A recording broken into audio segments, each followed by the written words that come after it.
Hello,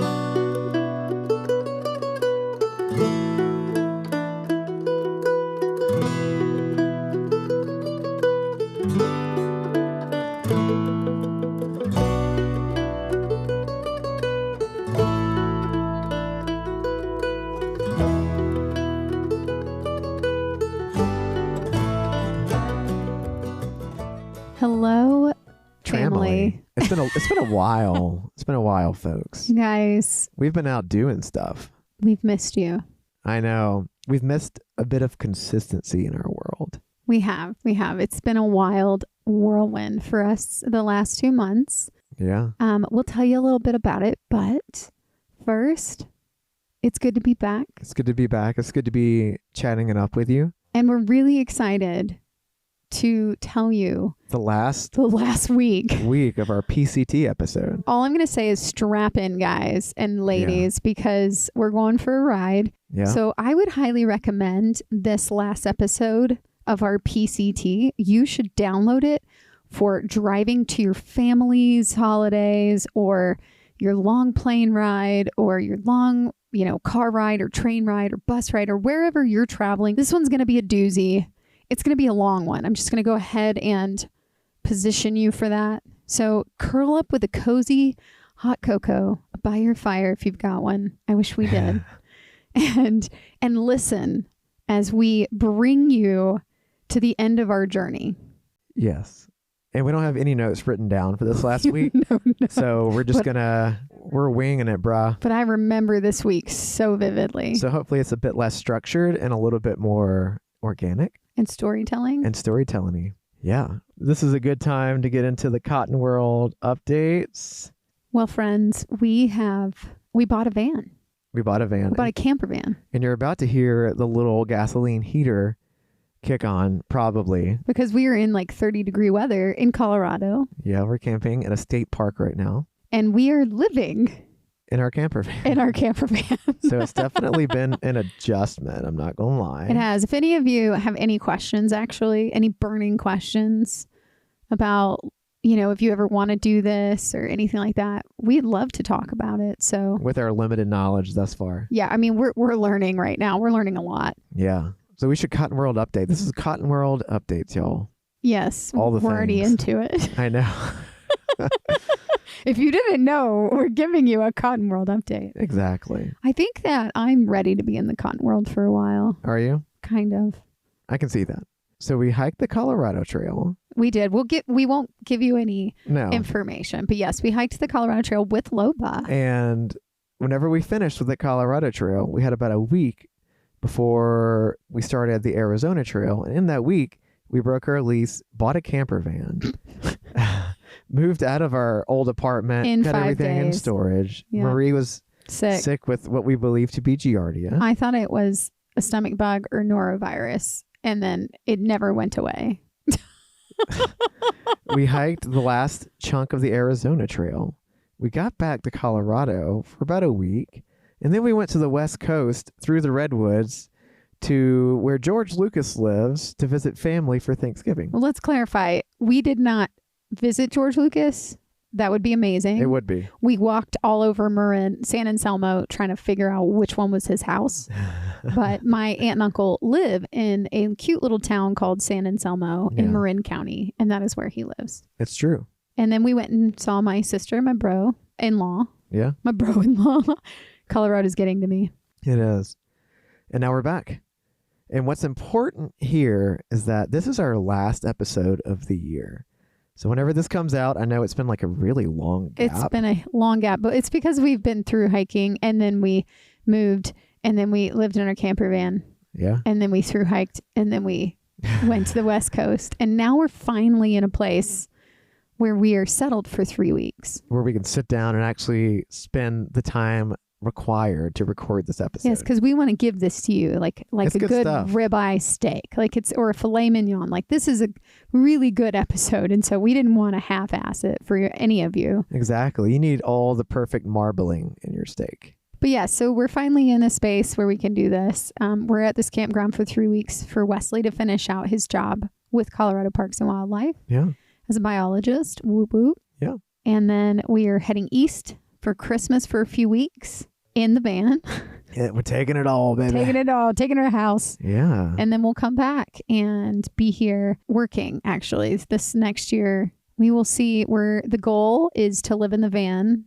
To save up as much as possible. As much as possible to put a down payment on a house, because we all know houses are insanely, stupidly expensive now. Not even just in Colorado. Just everywhere. But in Colorado, they're insanely stupid expensive. Yeah. Like a $400,000 house in the cusp of the mountains is a shack.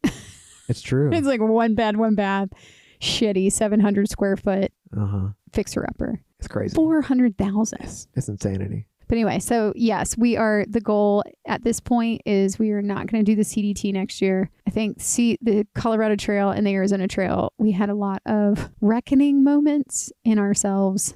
We have a lot of things that we want to talk about. Which we'll start with next year. Like, I think our whole definition of through hiking has changed. It's changed. And I think we'll talk about all those things next year with all of you. Yeah. We do think that our thoughts are changing in how we through hike. And I told Wesley I want to start a family if we can. Yeah. And so I think this next year is us digging in our heels, working. We are quote unquote kind of trying for a kid. Yeah. Not really trying, but we're now going to let the floodgates open. And you know what? So if a kid comes into the picture, it's awesome. But if not, that's okay. then we'll just save up, buy real estate, rent it out, and through hike. Will we? Really? I don't know. We'll With see. Loba? She's a great through hiking companion. Oh my gosh. Loba is the best through hiking dog. And I think she's pissed at us now that we're not still through hiking. We ruined her. She literally is depressed now. Like she has the post hiking depression. She does. Poor thing. Do you want to pour your wine and I'll open my beer? Yeah, I'll do it. All right. So when we last left you, we had narrowly escaped death by camping at a haunted campsite. Luckily, we had a group of hikers that allowed us to it was kind of an engineered pitch, like very closely pitched next to all of their tents. We're like rubbing guy lines. We're so close. Yes. So thanks again for saving us out there, folks. Yeah, there was one guy very specifically, and I'm so sorry we do not remember his name, but he was the kindest one of them all.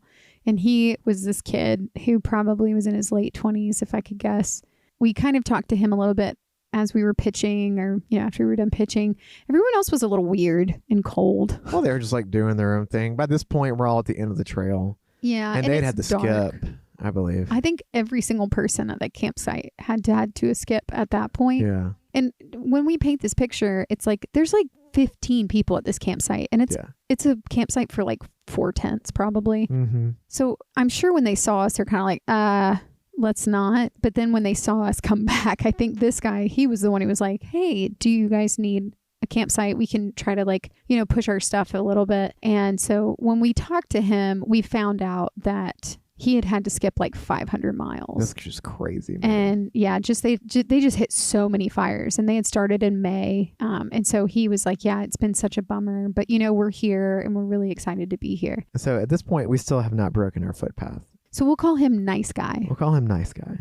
Yeah, Nice Guy, because he comes back into the story. So and not so nice guy greeted us later in the morning. Whenever we finally break camp, all the other crew, they're up and They're gone. out. That's the type of crew that's gone by 6 o'clock in the morning. but yet we would always catch them though. we did catch them. I recall in the last episode we talked about how big some of these trees are that have fallen across the trail. They're like cars. That you either go way up above to try and climb over, or you try and go way down below to get around the root system that came up. Yeah. And there are still a lot of really big down trees on trail this morning. And I remember specifically a bridge. When we got to this bridge, there was a mountain biker crossing the bridge. And he was like, nice shorts, bro. And we were like, what are you even doing here? There's so many down trees. And I'm just thinking in my head, I'm like, you're not going to get much farther, buddy, because these trees are going to rock your world. And imagine, you guys, we're literally climbing over cars is what it feels like. We're having to boulder up these trees and down them. And so I was like, what is he going to do? Throw his bike over? Oh, shoot. We didn't say what we're drinking. What wine are you drinking? The Primitivo, but I'm going to switch to the culprit soon because I'm almost done with my Primitivo. Is that a red blend? It is. Primitivo is an Italian varietal wine. No, the culprit. The culprit is a red blend, yes. Okay. Well, I am drinking the Christmas ale from Breckenridge Brewery. I know I've trashed Breck Brewery in the past, but I actually drank this beer. It's not bad. It's pretty good. It's a pretty good one. Okay, back to the guy. He continues hiking, or he continues biking, like south, beyond us. Well, and I don't even think bikers were allowed on this part of the trail. I don't think so. Like, I think there is a sign that says no bikers. It's just a hiking trail. And let me tell you, whenever we continue past this guy across the bridge, we're going for miles and miles. There are blowdowns all over the place, So like huge bad. blowdowns. There's a big like river crossing that's a foot and a half deep. And we're doing all this. And I'm like, how the hell did that biker get all the way down here? And I remember this river crossing too.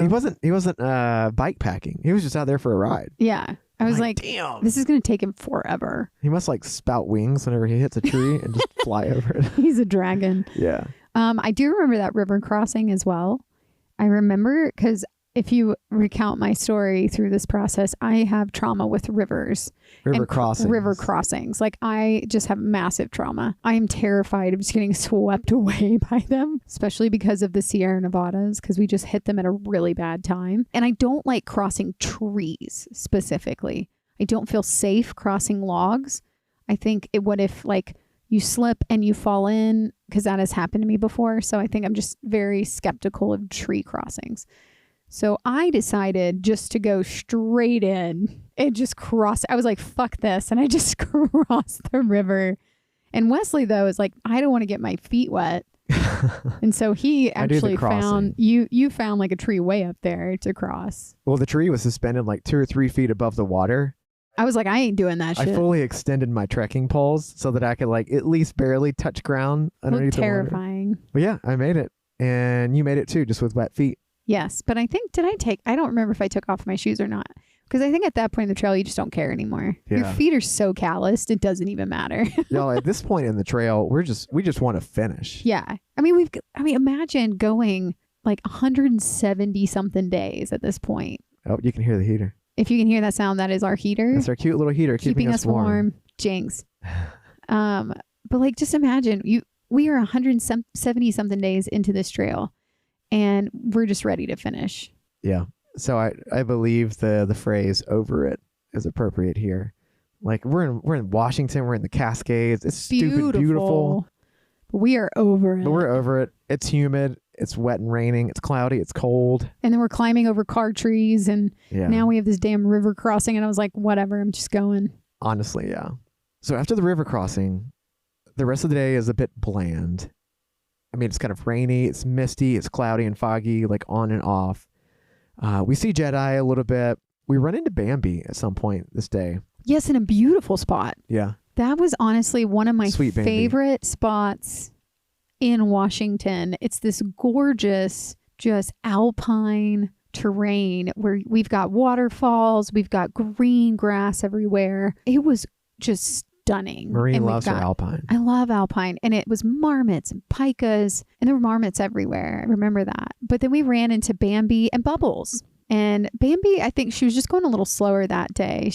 Something was going on. I feel like she wasn't feeling well, or maybe she just wanted to enjoy it. Maybe she was just over it. Yeah. And then we ran into this other guy. Do you remember the guy with the 1,000? He had already attempted the PCT and he didn't make it, and he got close, so he decided he wanted to do it again. Oh, yeah. Because this comes back into the story. This guy has carried the same beer on like every attempt at the PCT to try and finish. This is his second time, and he said he would drink it when he finally touched the Terminus. And so this is his second attempt, I believe. Something like that. And that's dedication. That beer is not light. Full dedication. And so I don't think he had broken his footpath either. Yeah. He was going hard at this point. Mm-hmm. And he told us this whole story about his beer can, but he was a nice guy who didn't he have an accent? I think so. He was from Europe somewhere. Yeah, something like that. Eurasia. Yeah, Eurasia or Czech Republic or something. But I just remember we ran into him the same time we ran into Bambi in this beautiful waterfall spot. And we were all getting water there because I don't think we were going to have water for a bit. despite being rained on and surrounded by mist. I know. But I think we're not trees. No, we were going to dry camp that night, Uh-huh. I think is what it was. So we were like filling everything up, cameling up to get to a campsite, and the sun was going down. So it was like, okay, we need to get somewhere soon because it's getting dark at this point. And we got to catch up with Bambi.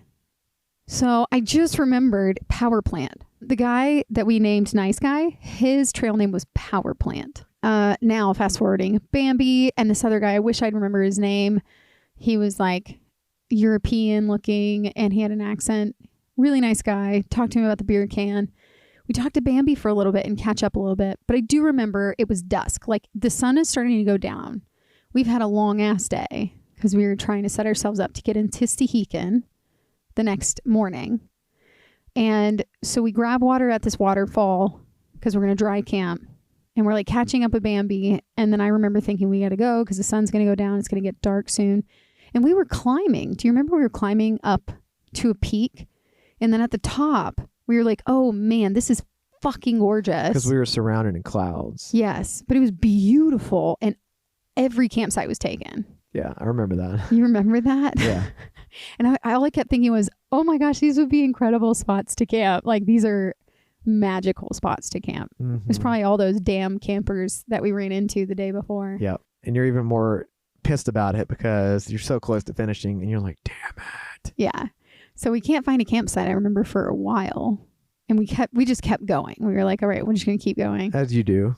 Until it got, I couldn't remember if we had our headlamps out at this point or not. But we eventually found clearly we found a campsite. Yeah, we ended up camping about, I want to say it was anywhere between 5 to 7 miles before you get to this spot.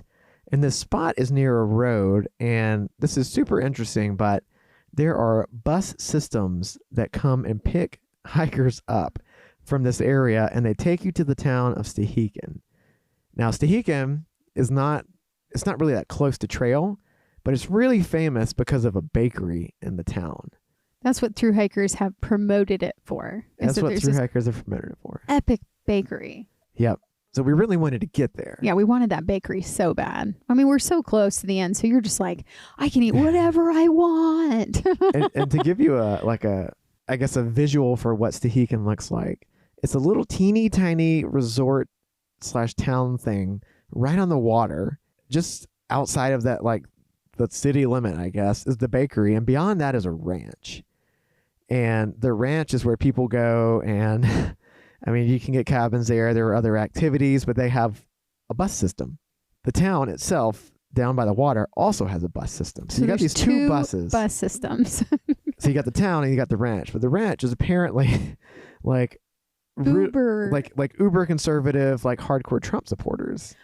Were they Trump supporters? Oh, I guess they were. Yeah. Yes. Yeah, they were Trump supporters. Yes. Okay. But that's important to know. Yes. Because those two buses come to this area to pick up thru hikers at like very specific times during the day. And the ranch bus lets anyone on. The ranch bus will let anyone on. And when we got there were like 30 thru hikers already waiting for these buses. Yeah.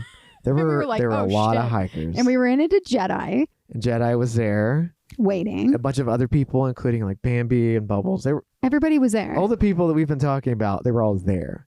And so it looks like a bunch of refugees trying to get into a safe zone. It was. And the ranch bus is supposed to come a little bit earlier than it's a school bus is the second bus. That's the town bus, right? Mm-hmm. So the ranch bus, let's just say, is coming at 8 and the school bus is supposed to come at like 8:30. Yeah. So we figured we probably won't get on the ranch bus because we might not have room. But we wanted to get there as early as possible to get a spot. So there's a massive zombie horde of thru hikers.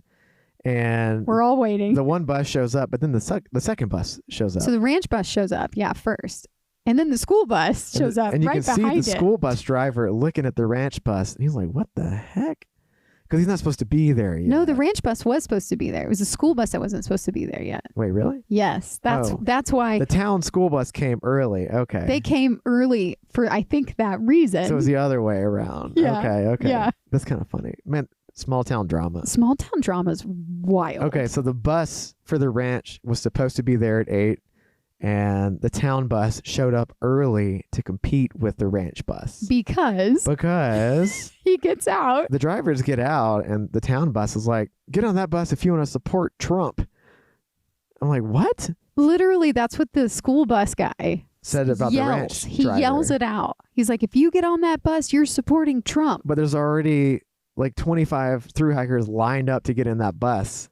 And so, for the ranch. And we were like, we're not even going to get on that bus at this point. Now we got to wait a whole hour because the school bus guy came early. And wasn't the ranch bus like requesting donations of like $5 or $10 a person? I think that was part of the deal. Like you donate for the ranch bus. Yeah, I think you donate Maybe that's what it is. But it wasn't even like, it was this weird TV show moment though, where you see all these thru hikers just in hordes line up for the school bus. Yeah. And the ranch bus, what I didn't know, was going to make all these stops on the way too, whereas the school bus goes straight to town. But that's fine. Neither here nor there. But we go, well, shit, we're not going to make it on the school bus. The school bus is completely full and there were people that are going to be left behind. So we got on the Trump bus. So we got on the Trump bus. We're like, whatever. We don't care right now. We're over it. We just want to get into town. And Jedi gets on it with us. Jedi, who is German, with literally an American flag boxers. That's all he's wearing for his shorts. American flag boxers. That's what he's wearing. Gets on the ranch Trump bus with us, and he's so confused. he's like, why is nobody getting on that bus? He gets on the bus with us, and he's looking at us. He's like, why is no one on this bus? In his German accent, why is no one on this bus? And we're like, well, it's because of what he just said. Like he just said, if you want to support Trump, like this ranch supports Trump. The other driver like Trump shamed him. And so Jedi thinks it's hilarious. He literally yells out the damn window in his American flag boxers, "Make America great again." And Wesley and I just ducked our heads underneath the seat. I'm dead. Oh I still God. think about this moment and I just lose it. I melted into the cracks in the floor. But you know what? We had plenty of empty seats on our bus. There was no one else. We were able to spread out. No one came on that bus but us and Jedi. All we had to do different from the town bus is this bus stopped at the ranch for like 5 minutes. No, I thought it was they stopped at like a waterfall or something because they had some of the ranch people. I guess they did stop at the ranch too. They stopped but at the ranch. Like multiple stops. And then we had to go stop at a waterfall. Yeah. And then we finally get into town like an hour and a half later. It took forever. We were like, damn, we should have just waited for the school bus. We got to the bakery. So the buses take you to the bakery in town. Yes, that's we got to the bakery place. after it had already been wiped out by 25 other thru hikers. I know. I was so mad. I was like, damn it. But at least we had leg room. Yeah, we wouldn't have gotten on the bus. The hikers all ran as fast as they could to the school bus. Oh my God. And so we weren't super impressed with the bakery. I think because so many people like just made it so dramatically amazing in every documentary and book and podcast. Well, it's because they have these like half-pound cinnamon rolls. And right? now the cinnamon rolls are pretty damn good. I even got a day-old one and it was like on point. Yeah, like I think I bought 3 of them to take with me onto the trail for breakfast. Yeah. And they were incredible. But I don't know if it's because by that point you're just so damn hungry and everything tastes good. Like, is that what's happening here? I think so. Everything just tastes good. Everything. Okay, well, you guys, we have a giveaway alert. Giveaway alert. That means don't fast forward. Because we know we all do it. We all do it. We do it ourselves. So you're about to hear a quick little promo for one of our favorite brands that we always take with us whenever we are thru hiking or even just doing a cute little hike on the weekend. And this brand is Sawyer. You all know them. You all love them. You can find them at Walmart. Sawyer products. They create the water filters that basically change the name of the game for backpacking and thru hiking and even just going out and doing your own little cute day hike, honestly. They have incredible products, not just filters. They also have, insect repellent. They have things you can actually to help with mosquitoes. Don't they have sunscreen? Am I crazy? So they have a lotion that you can put on that is a bug repellent. Yes. And then they have a treatment that you can spray on your clothing and your gear that is also a bug repellent. And tick repellent, I think, is a big one. Oh, yeah, that's huge. You know, there's a lot more ticks these days. We were over on the West Coast recently for the holidays and Forgot to give our dog, Loba, her treatment for tick, fleas, and mosquitoes. there were ticks everywhere. A little scary. Yeah, we should have probably put that stuff on her fur. If you can, yeah. I don't know. But we do love Sawyer. We're very proud to be sponsored by Sawyer, and we're really happy to give away little Sawyer care packages to those listening. I feel like every episode we have at least one giveaway, and we're going to start letting you know at the beginning of the promo that it's a giveaway promo. Because you guys, it's literally a care package. It's free. So the first person who emails us, and what we want to hear is, what is your favorite winter backpacking trail? What is your favorite winter backpacking trail? Since it's December. Email us at yetiwalksintobasecamp@gmail.com. And it's as simple as, we will email you back. We'll ask for your address. We will send it to Sawyer, and you will get a care package in the mail. Yeah. And so we love Sawyer. We love promoting them, but also we want to help you guys out too. So, I mean, send us first, like I said, first one to send us an email gets the care package. Gets it. And even if you're not the first to win the care package, still continue to support an awesome brand who supports not only hikers and backpackers across the globe, but also they endeavor in a lot of humanitarian causes. So they try and get clean water to people who need it. So please support them. We love supporting people who support other people. And if you ever purchase anything from their website or anything like that, please let them know that Yeti and Basecamp sent you. But the bakery was cool. The bakery was definitely something to go and see, but if I ever hiked the trail again, I wouldn't make a point to go back there. I would not go to Stehekin. So in all of this, Stehekin would not be on my list to go to. I would skip Stehekin and go to Mazama. That is where, yeah, it's a time suck. And even I wasn't impressed with the cute little general store there. It was not impressive. And Mazama is only like a day away. Yeah. So to be very clear here, go to Mazama. Yeah. The Mazama bakery is better. At the Mazama General Store, yeah. Yeah. However, though, Stehekin probably lives off through hikers coming there. The island area, I mean, you can't even get there unless you go by boat. Or if you hike in. Or if you hike in like us. And so I'm sure that they don't really live, I think the through hikers probably keep them afloat financially. That feels like an overstatement. But really?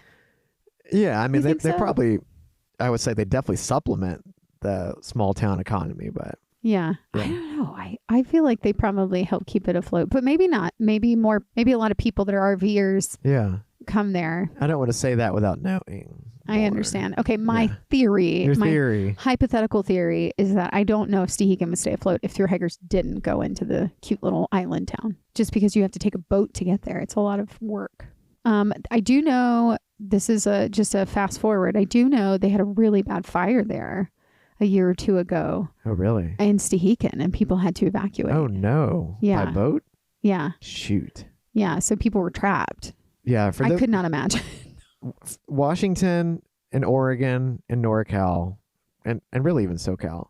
It's kindling. They're all the West Coast, so you think it's nice and wet and rainy, and it can be, but a lot of fires, a lot of fires. I mean, you think about all the downed trees. This is literally a tinderbox. Yeah. All the downed trees, and if they don't clear them, it's called fuel. It is just straight up fuel for, and we were so close to Stehekin and all those downed trees, which I'm sure went up in flames. Yeah.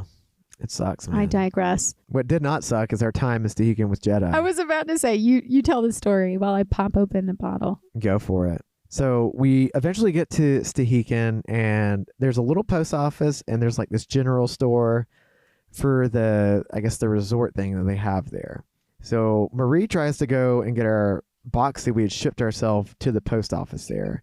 And we find it an hour later. It wasn't at the post office. It was really weird. It was in some little bear locker that was stuck off to the side because they can't fit all the boxes that are shipped there. It took a while. It was like going on a scavenger hunt. Honestly, for our little box to ourselves. But you go to the general store. The general store too, I mean, it's kind of old school. So you go in there and they've got a few snacks here and there. Nothing extraordinary. Nothing exciting. They've got some hard seltzers and some beers in a cooler. And they have Wi-Fi, but you have to pay for it. You have to pay for the Wi-Fi. It's like $5 for an hour or two. It's expensive. I was like, you old school. motherfuckers. Old school. That's how they make all their money. It is. They're like, we know that these hikers need Wi-Fi because we had no cell service on the island. There's like nothing out there. Well, it's not an island. I mean, I call it an island because you have to take a boat to get there. You can't actually take a car into the island. It's funny. But there's a hiker box there. And Jedi, being who he is and with us. If this, remember, Make America Great Again German. Yes, he's a hiker box pilfer. Good old Jedi. I don't know if he found anything like good food-wise in the hiker box, but he found a switchblade. And there are these long wooden picnic tables outside the general store in Stehekin. He had the switchblade and he was playing with it when we're all sitting there like doing our resupply box and having some drinks. And there had been some yellow jackets Yeah, surrounding us. Dude, the yellow jackets were all over us and our beer and the it was so baked annoying. goods from the bakery. Yeah, and they would get in the beer. Like they would get on top of the can where your mouth goes. Like it was so frustrating, these yellow jackets. And so we started stabbing them. He literally was stabbing them. We were just talking to someone else across the table. And next thing we know, Jedi has gone, bam! Like we hear this huge loud clunk and we look and Jedi's like staring and he killed the yellow jacket. Yeah. Like the yellow jacket is on the table, stabbed. And Jedi's like, yep. Did it.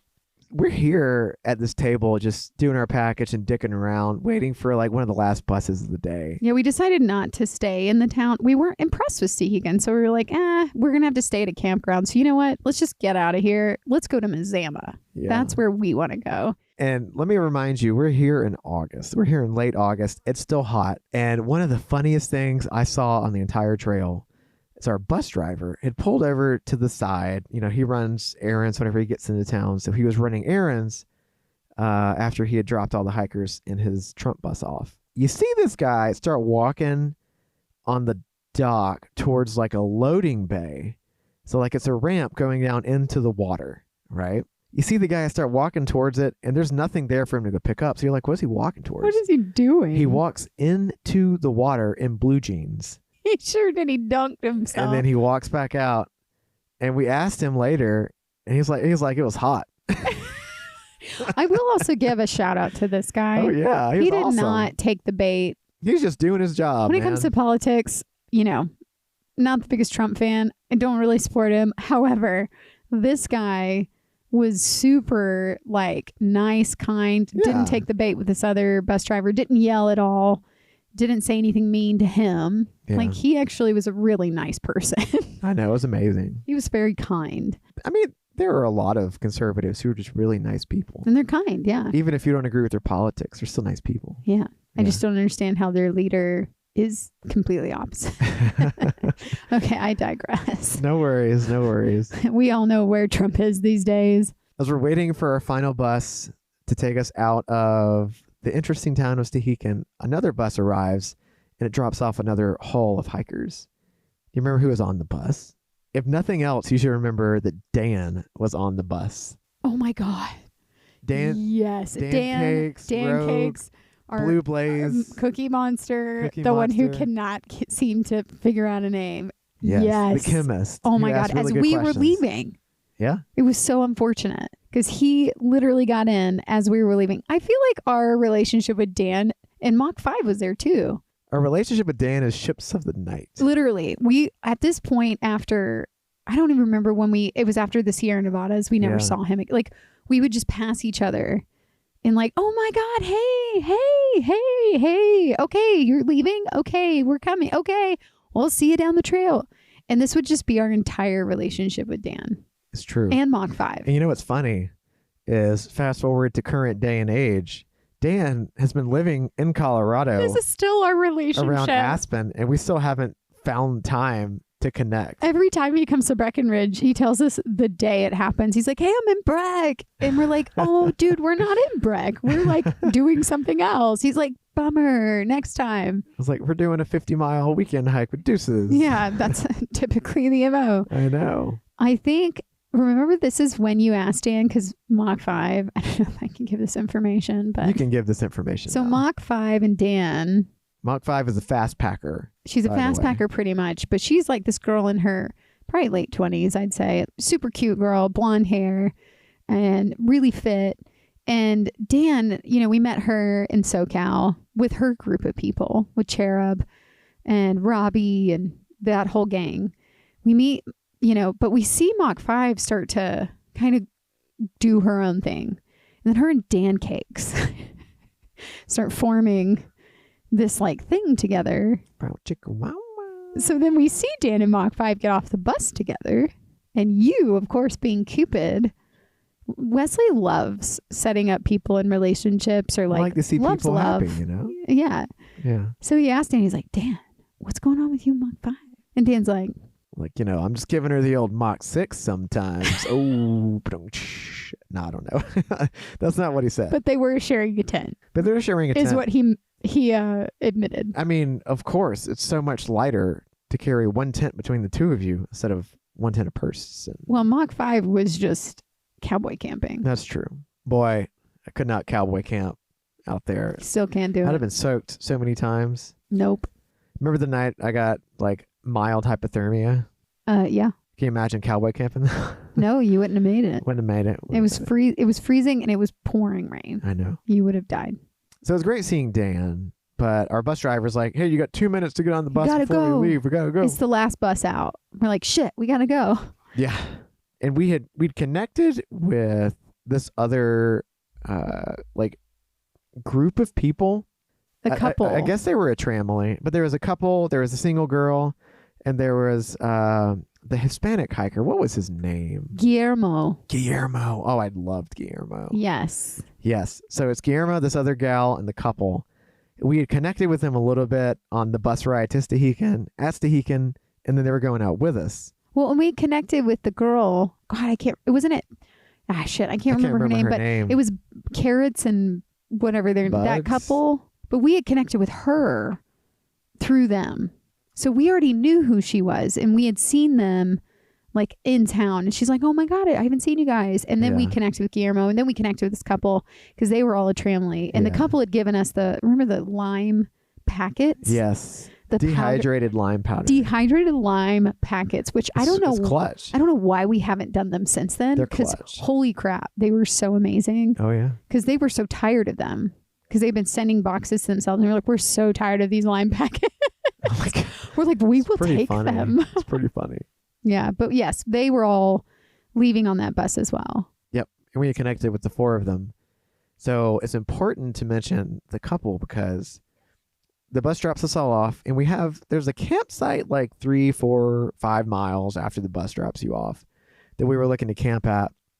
And we all get there staggered, but we find a campsite that can accommodate all, 6 of us. And there's a little creek by the campsite. You went to go get water by the creek, and they were Sobo hikers, and they were just as happy as clams. And they were fresh and young and not jaded yet. Yes. They're like, oh my gosh, what are you guys? Are you Sobo or Nobo? Like my favorite what the fuck do I look question. I'm like, what? And they're like, Sobo or Nobo? Look at my golden, muscular, godlike legs. Do you see my tan? Do you see the dirt all over my world? Like, do you see the grunge? Do you smell the stink? Like, what do you think? Do you see the nutrient deprivation? And I remember saying Nobo, and they just looked at me with these starry eyes of like, oh, yeah. No way. You've gotten so far. You're so close. You don't sound elitist at all. I know. But this is how I felt at the time. It's pretty funny. But it felt like they wanted to just worship at my feet. Oh my God. But I mean, think about it though. We're the same way. If we had just started a trail and we met someone that was almost done, I'd be like, holy shit, I bow at your feet. Like, you're a fucking goddess. I mean, honestly. That's what I would do. I'd be like, good job. Like, oh my gosh, you're so amazing. Like that time you met Courtney DeWalter in a gas station. Okay, I did not act. I have to work with celebrities all the time. I have to keep my cool, my heart rate down, and I can never gush over them. So I absolutely did not gush over Courtney DeWalter. That is what happened. I didn't. She's worthy of gushing. We need to bring her on the podcast with her husband. Yeah, we should. Can we please make that happen? Yeah, that can be a goal for 2026. Courtney DeWalter. Courtney DeWalter, 2026. And her husband. Yeah. We need to talk to a couple. Yeah. So yes, I do remember they were Soboers and they were so excited to ask questions. And I was like, okay, well, have a good night. I want to go to bed. You had to like remove yourself from the situation. I did, because they were like sucking me in like leeches. You come back to the camp and everybody is set up by then. We got our tent set up with a couple. This is important to mention because they had the one tent that they were carrying, but they had a double sleeping pad. This was carrots. And a double this was sleeping bugs bag. and carrots. Yes, this was bugs and carrots. Them, yes. This was them, which we met them, and we did not talk about them, but we met them in Bernie. Skycomish. Chester? No, it was Skycomish. No. Damn it. What is the one where we got out because everybody was sick as fuck? Skycomish. We met them at the brewery. Snoqualmie. We met them at the brewery. Yeah. Outside. That's right. And we actually hung out with them for a bit while we were waiting for U-turn. Forgot that. Yeah, because I remember they were going on a trip to Italy. And her and I started talking about it. This is what's hard about recording a podcast 3 years after you've done it. But I remember all this with them. It's impressive. Only because Italy. I was like, oh my God, where are you going in Italy? I love Italy. I'm obsessed with Italy. And I'd been like 3 times at that point. So we start talking about Italy. I'm sure during the conversation you mentioned the Nebbiolo grape. I probably did. I went to Italy and studied wine. Excuse me. You made me sound like an elitist. I've heard that story so many times. I do tell it a lot. I'm very proud of the fact that I went to a understand. small little village in the back country of Italy. Barolo region. It's the King's. No. It's not the region. It's the Piedmont region. The King's grape. It's the Nebbiolo region. Thank you. Barolo is a town in Piedmonte. Sorry. Yes. Okay, get it right if you're gonna mock me. So they use a double sleeping bag and pad. And I have been trying to talk Wesley into a double pad and double sleeping bag forever. And they had one. They had a 3-person tent just like us. Yeah. And they had a double pad and a double sleeping bag. Yeah. And I asked them how they felt about it. And they weren't even married yet. No. And they said it was great. And I still haven't been convinced. He still hasn't done this yet. That's because I guarantee you, if we had a double sleeping bag unloved. And a double sleeping pad, I would end up carrying both of those items. I keep telling him that's not true. I will carry one of them. He'll carry the other. I'll carry the lighter one. Okay. But think of it. It's just like if I combined my pad and my sleeping bag together. It is one of those things. Yeah. But we can't get separated. It's true. Which we've never gotten separated. But we never have. I think this is a great idea. And in the winter, think about how we can just cuddle and be warmer. But also, think about how we can cuddle. If we get a hole in one mat because you're really prone to pop in your mat, then the whole thing's fucked and we're both sleeping on dirt. But you know what? We'll find the hole and you will fix it because you're so good at that. Sure. Because you always fix all the holes in my pad. You have a lot of faith in me. I do. I think this is the 4th or 5th time I have poked a hole in my pad. It is. So following dinner with everybody at the camp, they gave a demo of their little double sleeping system. They let us lay on it. And of course, I had to hear about how we needed to have that system whenever Basecamp and I got in the tent that night. Yes. I know. But it wouldn't work now because we have Loba, and Loba sleeps in between our sleeping mats in the tent. You know what? She'd find somewhere else to sleep. If that were the world she was living in. You would shove her in the vestibule? No, I think she'd figure out there'd be somewhere else in the tent she could sleep. It could happen for her. It would be fine. You know, other than the heater, the sound in this van is really good. I told you. It's because we have all this whatchamacallit We have stuff. carpeted walls. Yeah. It's like a recording studio. This is like a recording studio. This is a perfect spot to record. Except for the heater. If you hear it, then I want to know if we can hear it after. Yeah. Next day was special, though. Yes. Because we got to Mazama. And Mazama for us is very special. Because we went to Mazama after I proposed to Marie on Mount Rainier. And we didn't even know this was off the Pacific Crest Trail. We didn't even know Mazama was a part of the Pacific Crest Trail system. Yeah. At all. We just stumbled upon this cute little town and we were like, oh, it's so cute. Yeah. And we stumbled upon this bakery. And they had these awesome baguettes. I mean, this was back to 2020. And now it's 2022. Yeah. Almost 2023. I know. And we were like, oh, Mazama's on the trail. Holy shit. We have to go. And we have to go. And it's literally the last town you can go to before you finish. Yeah. And we just wanted to go. It was a special place for us, nostalgia, before we finished trail. And then we were going to go back to Mazama after we finished the trail. Now, what's the pass that we hitched out of to get to Mazama? Was it Onion? God, I Isn't don't there remember. like an Onion pass or? I don't know, but it was a pass. And you know how all these roads have passes. Well, the roads are passes. Where the roads are passes. But what I do remember is we come up, you We're know, super excited to get to the road to try Super and excited. hitch into Mazama and get our. Guess who we run into? Guess who we literally see, who we have not seen. Last time we saw him, he was shitting and vomiting in the woods. U-turn. U-turn, the French guy. The ultra French runner. guy. So we are like, holy shit, U-turn. How did you pass us? Like, how did we miss you? How are you doing? Like, we're just so excited to see him. And he's like, oh my God, Yeti and Basecamp. And he's so excited to see us. And he's like, I've been sitting here. I've literally been trying to hitch. How long? For like an hour? And this guy looks like Tom Hanks in Castaway. He looks a little rough. He's like bearded up, curly hair, long curly hair and a beard. And he's in his, I don't want to get it wrong, but late 40s or early 50s. So Looks like 40s.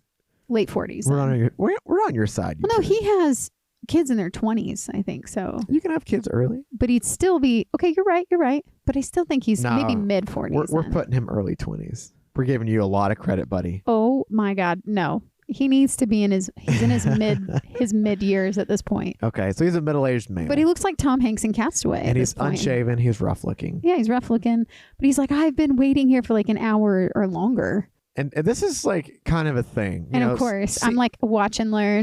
Single men have a really hard time getting a hitch from what we've been told by other people, getting a hitch on hikes. But if you throw a woman or a female into the mix, or even just like a really pretty person, it could be even a guy, Yes, but and they look pristine and clean. Then you've got a different perspective. then your chances go up drastically. I literally flip my pigtail and I'm like, watch and learn, U-turn. Yeah, she put her hair in pigtails and she stands in front. So whenever oncoming traffic comes, they'll see her first. Yeah. And then I'm next. And then he's in the back, like sitting on the railing. Yeah, he's not even. He's out of the picture. He's out of the picture right now. Yeah. And sure enough, within 5 to 10 minutes, a car pulls over. there wasn't any cars passing yet. No. This car is coming into view, sticker thumbs out, and they pull over. Pull over.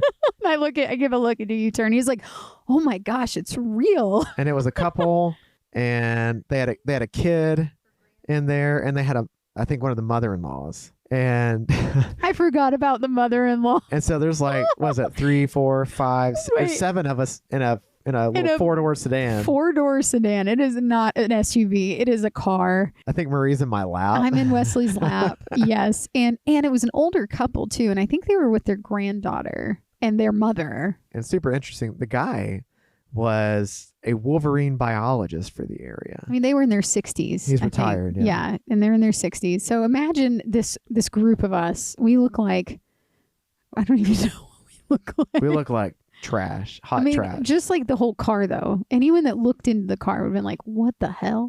Look like a bunch of lawn care workers crammed into a pickup. You have people in their 60s, their mother, who's probably in her 80s, and then their granddaughter. Yeah. And yes, and then they pick us up. And it's about a 30-minute drive to It Mazama. is not a short drive. Not a short drive. But Mazama itself was like a staging area / celebration area. That is what Mazama is. There were maybe like, I don't know, 10 to 15 people who live in the area or who were just visiting. And everybody else there, when we got there, was a thru hiker. Is through hikers, yeah. And there is a place called the Lion's Den. Yes. And this is on Far Out. Yep. And so it's advertised as a place where you can pitch your tent for free. They say you can give a donation if you like, but your laundry gets done there. Like there's porta potties, there's an outdoor shower house. Like there's just all these accessible amenities for free pretty much. And the Lion's Den is, think of a large yard with 2 houses in it. That is exactly what the Lion's Den is. Set up with like a tent outside with a bunch of Hawaiian shirts and dresses. Oh yeah, and they give you loaner clothes. So you can do your laundry. So you can do all your laundry. There's the hiker house that you can cook your own food and take showers in. Yeah. And then there's like the property owner's house where she stays. It's a brilliant setup for through hikers, especially if you love through hikers. I think it's great. Like the hiker house, where literally all these hikers, it just felt like a frat party. It did. It felt like Fraternity Row, and the hiker house was the frat party house. So that house the Lion's Den is about a 1/4-mile walk away from the general store. And they give you loaner bikes too, where you can bike into town or you can walk. The town of Mazama is nestled like in the heart of the Cascades. You got a general store. You have an outdoor gear store right next to it. There's now a new social house. Yeah, where like you can go get food and beer. Mm-hmm. And then there's a few residentials, and then there's the Lion's Den, and that's kind of like it's very small. It's Mazama. It's Mazama. You know, that's where the climbers go. Yes. Climber haven. Which super random tangent, but Justin and David from Galena Mountain Projects, we just found this out. David moved here. That David moved to Mazama and had a kid.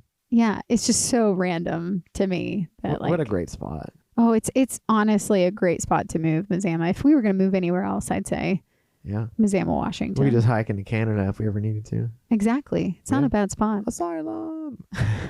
Yell it as you're walking in. We just have to have Loba's papers ready. I know. The highlight of getting to Mazama is, well, they have beer, of course, and they have a really eclectic artisan resupply. Yeah. But the bakery are these baguettes. I know. This bakery blows the Stehekin Bakery out of the water. They would make in droves sea salted baguettes. But only so many per day. I felt like they kind of changed that rule after we got to Stehekin the second time. So because there was so many through hikers there. So they were just making a million baguettes. Because we would just eat them all and then they'd make more and then we'd eat them all and they would make more. I know. And so you would see these true hikers walking around with entire 2-foot long salted baguettes, and they would sit there and eat the entire thing in one sitting. Go. And we were so excited about this because we remembered it from 2 years ago. Yeah. And we were like, oh my gosh, these baguettes. Uh-huh. So we went to get some. I think they were out at the time. And they're like, we're making more. Just wait. Yeah. So we finally are going to get some more. What I remember is that in this moment, you went to the other store to see what type of dehydrated meals they had. It was like a gear store. Yes. I remember we run into, before you went to that, we run into Optimist's parents.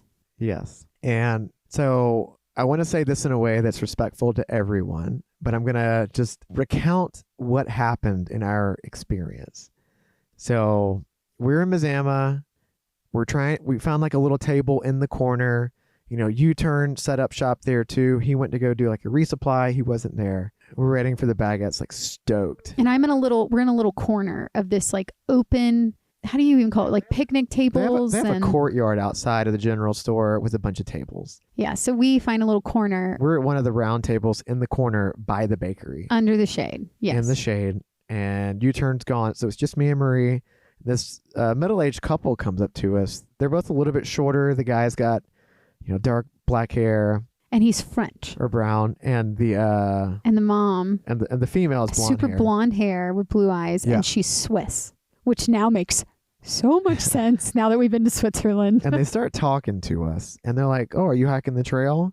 We're like, "Yeah." Imagine a French accent and a Swiss accent. We're like, "Yeah, we're just getting here to Mazama. We've got to finish the last 60, 80 miles of the trail, and then we'll be done." And they're like, "Oh, you're a little late, aren't you?" No. You're going a little slow. No. They figure out who we are before that because that's why they made the comment. Because they go, "Wait, are you Yeti Legs and Basecamp?" Because they recognize us from pictures. Oh, that's right. And we're like, hi, yes. Hi, who are you? And they were like, we're Thomas Optimist's parents. Yes. And we're like, oh my God. Hi. So then we start talking to him, and that's when he says, because they're like, oh, did you just finish that's the when trail? His father said. And we're like, no, we still have 60 more miles. We just came into town to enjoy it because we love this place. It's nostalgic for us. And he goes, oh, aren't you a little behind? Shouldn't you be done by now? And, I held my tongue. But I'm like, this motherfucker. And I go, well, we're just wanting to enjoy. Did you hike for almost 6 months, sir? Through all of the things? And it was, imagine a French accent. Oh, are you behind? It's like, no, we're right on time. On time. And they said Optimus was coming in because he had finished the trail. that day and they were picking him up. Which is awesome. Super glad your parents came out there, Optimus. I know. And we hadn't seen Optimus in like months. We had kept up with him. We had texted through the trail, but we had not seen him since like the end of the Sierra Nevadas. I know. Since Mammoth. I know. So we were like, oh my gosh, we'll get to see Optimus. Well, as it all happens, we sit back down after we're like, okay, well, you know, it's nice to meet you. We're going to, you know, do a couple of things. I go back to sit down and Wesley goes back, or you were like, I'm going to go to the gear store. See what they got while we're waiting on these baguettes. And I'm like, okay. And then all of a sudden I get a phone call. It's my mom and she's crying. And I'm like, what's happened? And I just need to give a precursor to this, that my dad had passed away 2.5 years before that. And, you know, you always, as a family person, when you have loved ones, you're always so scared to get the dreaded call, if that makes sense. Whether it's a loved one or a friend, it's like when you answer a phone call and you hear someone crying in the phone. And my grandparents, my dad's parents, had also passed away in 2020 within that year. So like I had 3 core family members pass away within the same year. And it was really traumatic. It was really difficult. A lot of grief therapy. And I get this phone call and I answer it. No, I didn't answer it at first. I didn't answer mom's phone. She texted me and said, I need you to call me right now. And mom doesn't do that. I know that means something happened. So I call her right back and she's crying. And she says, your Uncle Bobby, who's my dad's brother, older brother, she said he passed away from a heart attack. And I just remember it was a very surreal moment for me because you weren't there. U-Turn was there. But U-Turn came back as I'm talking on the phone. He was like a father figure. He's so sweet. And he's seeing me and I just have tears rolling down my face. And I literally say, I'm voicing to U-Turn, I'm like, can you go get Wesley? And I'm like, he's in the gear store. And I remember he's going to get you. And I'm just sitting there crying and I'm like, okay, what happened? Like, I just want to know what happened. And he had passed away during open heart surgery. I remember calling my Aunt Debbie, my dad's sister, after that. And she gave me more details. And it was just very surreal because my Aunt Debbie is the last living relative of my dad's side of the family. And then it's us, the kids. Because no one in the family had kids but my dad. It was just a really hard moment. Like my uncle, it was just really painful. And I want to touch on this, that when my dad got sick, I had a weird feeling. I had a gut-wrenching feeling that something was wrong.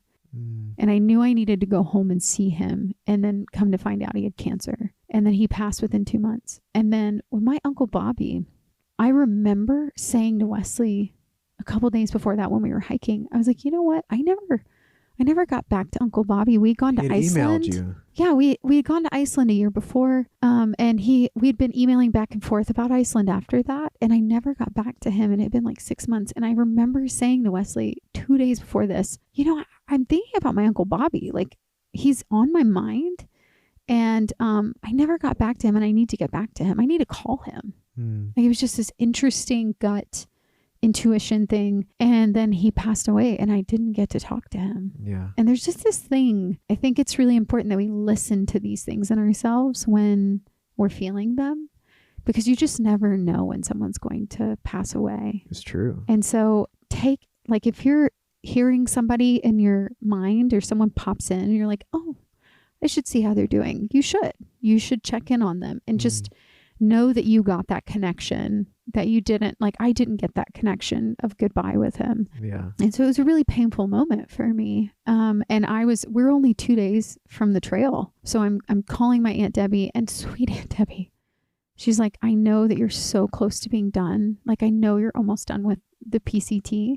So I'm not requesting a funeral until you guys are done, and then we can talk about it, and we can talk about what we want to do, if you want to come down for the funeral or anything like that. And it was just a really sweet moment where it was like, do I need to fly home? Like, what do I do in this moment? And she was like, don't fly home. You're so close to finishing that trail. I was like, okay.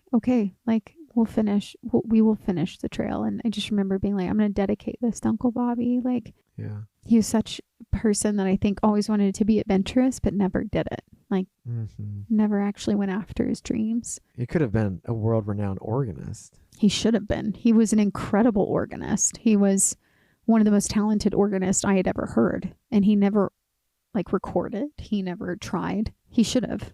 He got his master's or PhD in London at the organ, at their London music school. It's a very well-renowned school. Yeah. But yeah, it was a really hard moment to swallow. And I let myself be in it, and I let myself cry, and I let myself embrace it and feel it. And then Optimus showed up. Well, before we get into Optimus, I think it's important to mention that life still goes on whenever you're doing these longer hikes. And through hiking, as much as we enjoy it, it is a very selfish thing to do, you know, because you're out there doing you. And I mean, everybody deserves to be selfish at, multiple points throughout their life, but you're doing you. And it's like your normal life and everybody in it is put on hold. And all your friends don't get to talk to you. Like my little sister was like, I feel like I had to change our narrative of our friendship and find new friends because I couldn't talk to you the same way or connect with you the same way. And I mean, that's just what happens. And I'm not saying don't endeavor to through hike if that's something that you want to do. But, maybe in us included, we could all try and be a bit more, I guess, conscious about, friends and family and the outside in the cotton world and trying to, stay in communication with them. And they're trying to accommodate us too. A text message or a social media message or an email goes a long way. It does. It does. My mother is obsessed when we send her our Garmin messages.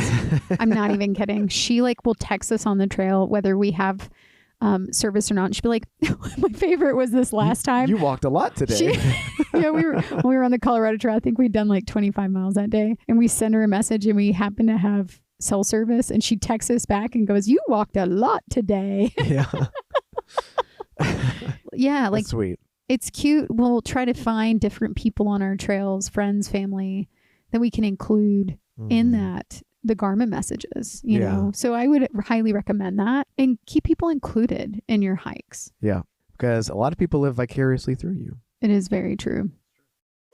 So we just got back from hiking the Colorado Trail and almost finishing up the Arizona Trail. When we were out there, we may have had Giardia, and we couldn't keep down a lot of solid foods. So we were super glad that we had RecPaks with us whenever we were out there. So RecPak, think of a protein bar, but protein shake and lots of nutrients packed into this little sucker. So we were really, really thankful that we had those with us. Yeah. Each RecPak, it's got about 700 calories worth of goodness. It's really got the fats, the carbohydrates, and all the proteins that you can need to supplement your body whenever you're out there just burning through miles, or if you're just sick and you feel depleted and you need to get some of that goodness back into your body. And we all know this is the flu season. And so I think the RecPak would be a great thing to add to your shopping list. And we have a discount code for you in case you're interested. We do. And the code is adventure25. And when you put that code in, if you will just let them know that Yeti and Basecamp sent you, we would greatly appreciate that. Thank you so much, RecPak, for sponsoring this podcast and this episode. Snapping back to 2022, Ramazama, you get that phone call. It's devastating. We actually went to the service after we finish hiking. We'll let you know if we actually finish the trail or not in a minute. Optimus gets there, and he had just touched the northern terminus, hiked back out from the northern terminus to Hart's Pass, which is another 30 miles, because you can't hike into Canada at this point in time because it's still closed from COVID. So Optimus gets there, and we hadn't seen this kid in a long fucking since time. Literally close to the end of Sierras. Yeah. And so it was so great to see him. It was really a beautiful moment. And I remember, I think he had tears in his eyes. We had tears a little bit. It was a really special moment. And I just remember him freaking out when he saw us, because he was like, this feels so special. Yeah. Because you guys are like family to me. And I was like, oh my God. Whenever he got there, I was like, your dad better not say some dumb shit. I know. Like, he better keep his mouth shut. I know. I'm like, you better only have praises for this kid. I know, because he had just finished a huge thing. Yeah. And it was just such a beautiful moment to get to celebrate with him. Well, and he apparently saved the lives of you, me, and Deuces. So that's what he says about. On the second Laguna, day or third day of the day 3 of the trail, because he knew French, which now I was like, holy shit, like, no, really, his dad is French. Like, his dad has a French accent. Yeah. And his mom has a Swiss accent. And like... Optimus has since found a lovely lady, and he's engaged to be married. Which we are going to the wedding. And he asked me to be in it. But in the letter that he wrote to ask me, he was like, since I saved your life back at Mount Laguna on day 3 of the PCT. Yeah. So all of this to say, you guys, if you ever do a long trail, the people you meet on the trail, like we met him day 1 and he asked Wesley to be one of his groomsmen. So it's just like you truly do bond with these people on such a level. Trauma bonding. You trauma bond. That outside of hiking, you actually become really close friends with him. Like Deuces is also one of our best friends. I mean, we still hike with him all the time. He moved to Colorado because of us. I'm going to say that. We just need to convince Optimist and his wife, well, soon to be wife, to move to Colorado because there's so much skiing here. Dude, they get so many more months of skiing if they moved here. We need to figure this out. We can do that. We'll get it. Optimist. Here you go. If you're listening to this, move to Colorado.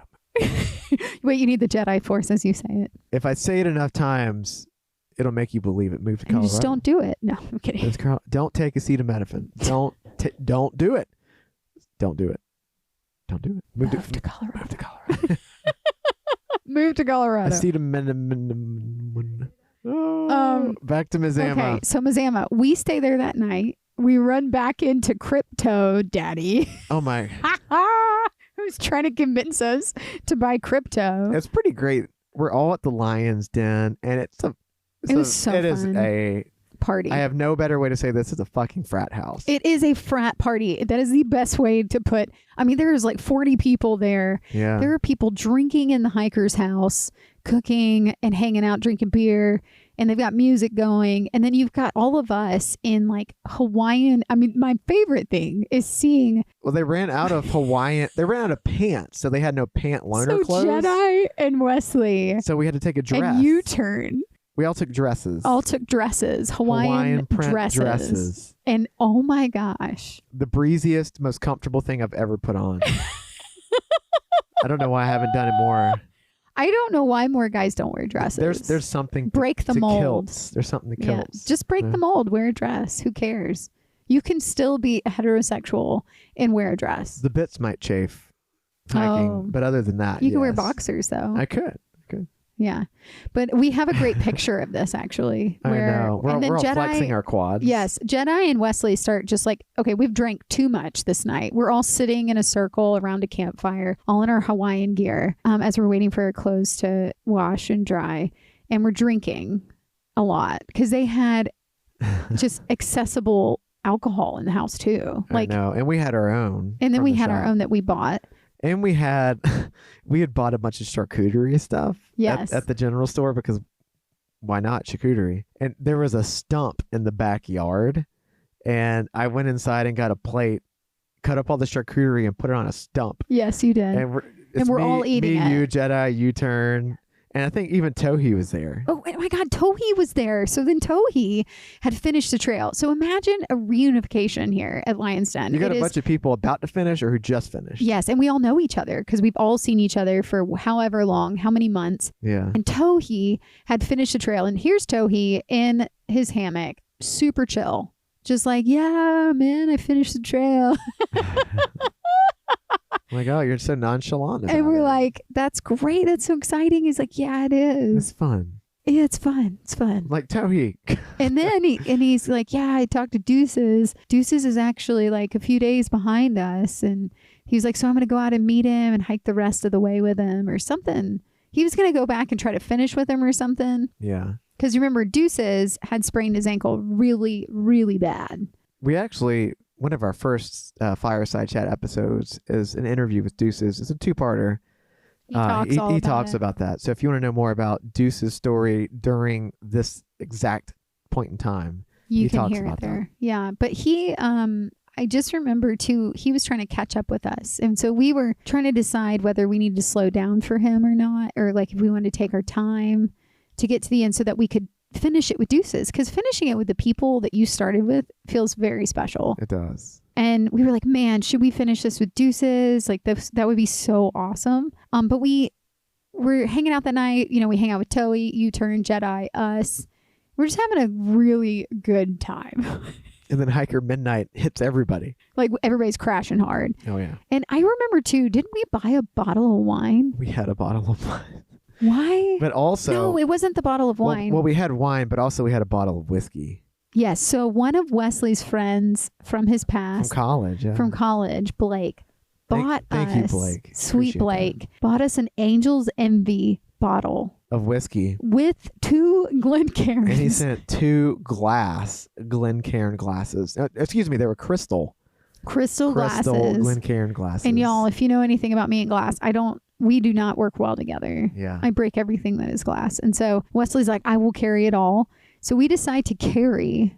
Didn't you put the Angel's Envy in a smart water bottle? I put the whiskey in a smart water bottle, but then I like double wrapped the crystal glasses so that we could drink whiskey properly whenever we finished at the trail. Terminus. So that's why Blake did this. He's like, hey, go to the post office. I have a gift for you guys in Yeah. Mazama. That was another reason why we were going into Mazama. Yeah. So it was like a win-win-win for us. It was. And we get this beautiful bottle of Angel's Envy from Blake. And he's like, congratulations, you're almost there. So I'm putting like a $75 bottle of whiskey in a smart water bottle.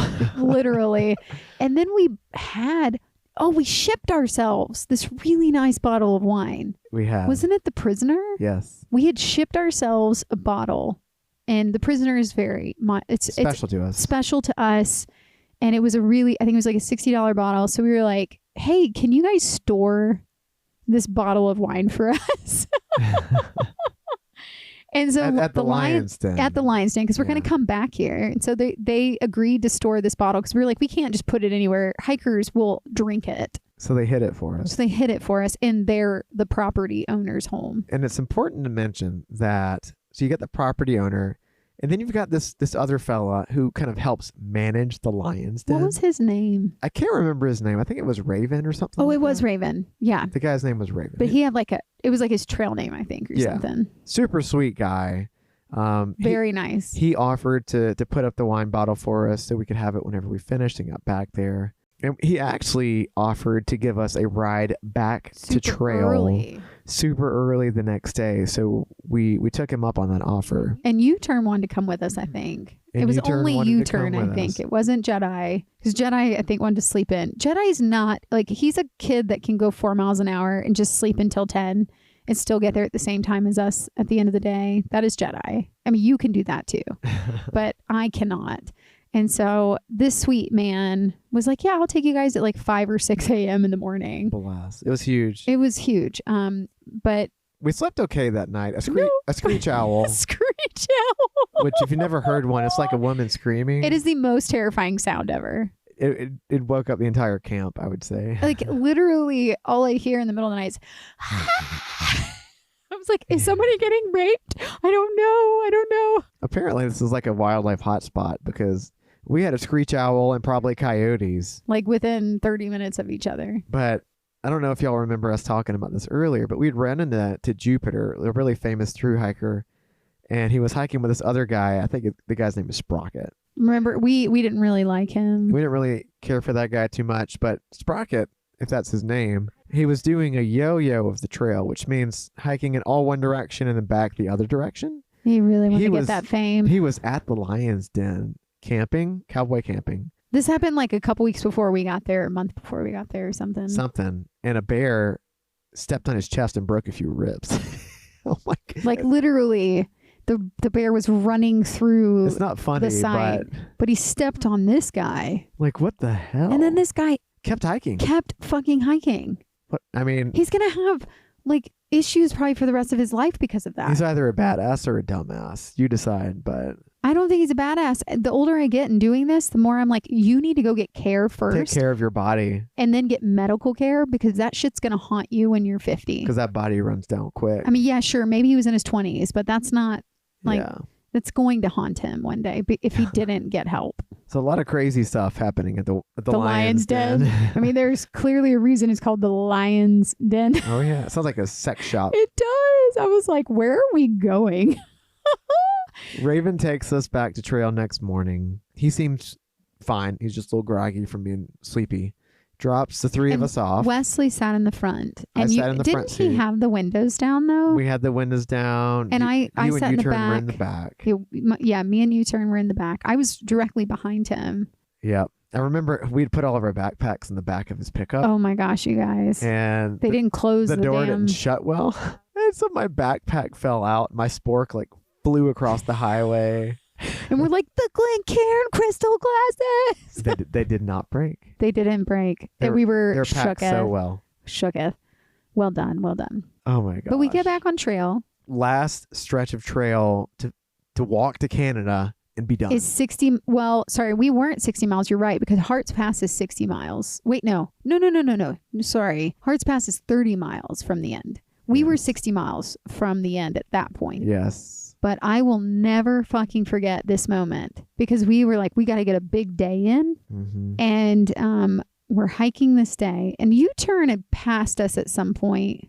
Or no, we hiked past him. He was like, sorry, guys, I'm still recovering from norovirus. So keep going if you need to go. And we had fueled up on these Tahican cinnamon rolls. So we're like, let's go. I will never forget, though, halfway through the day, we're climbing this one like alpine looking mountain. It's a clear day.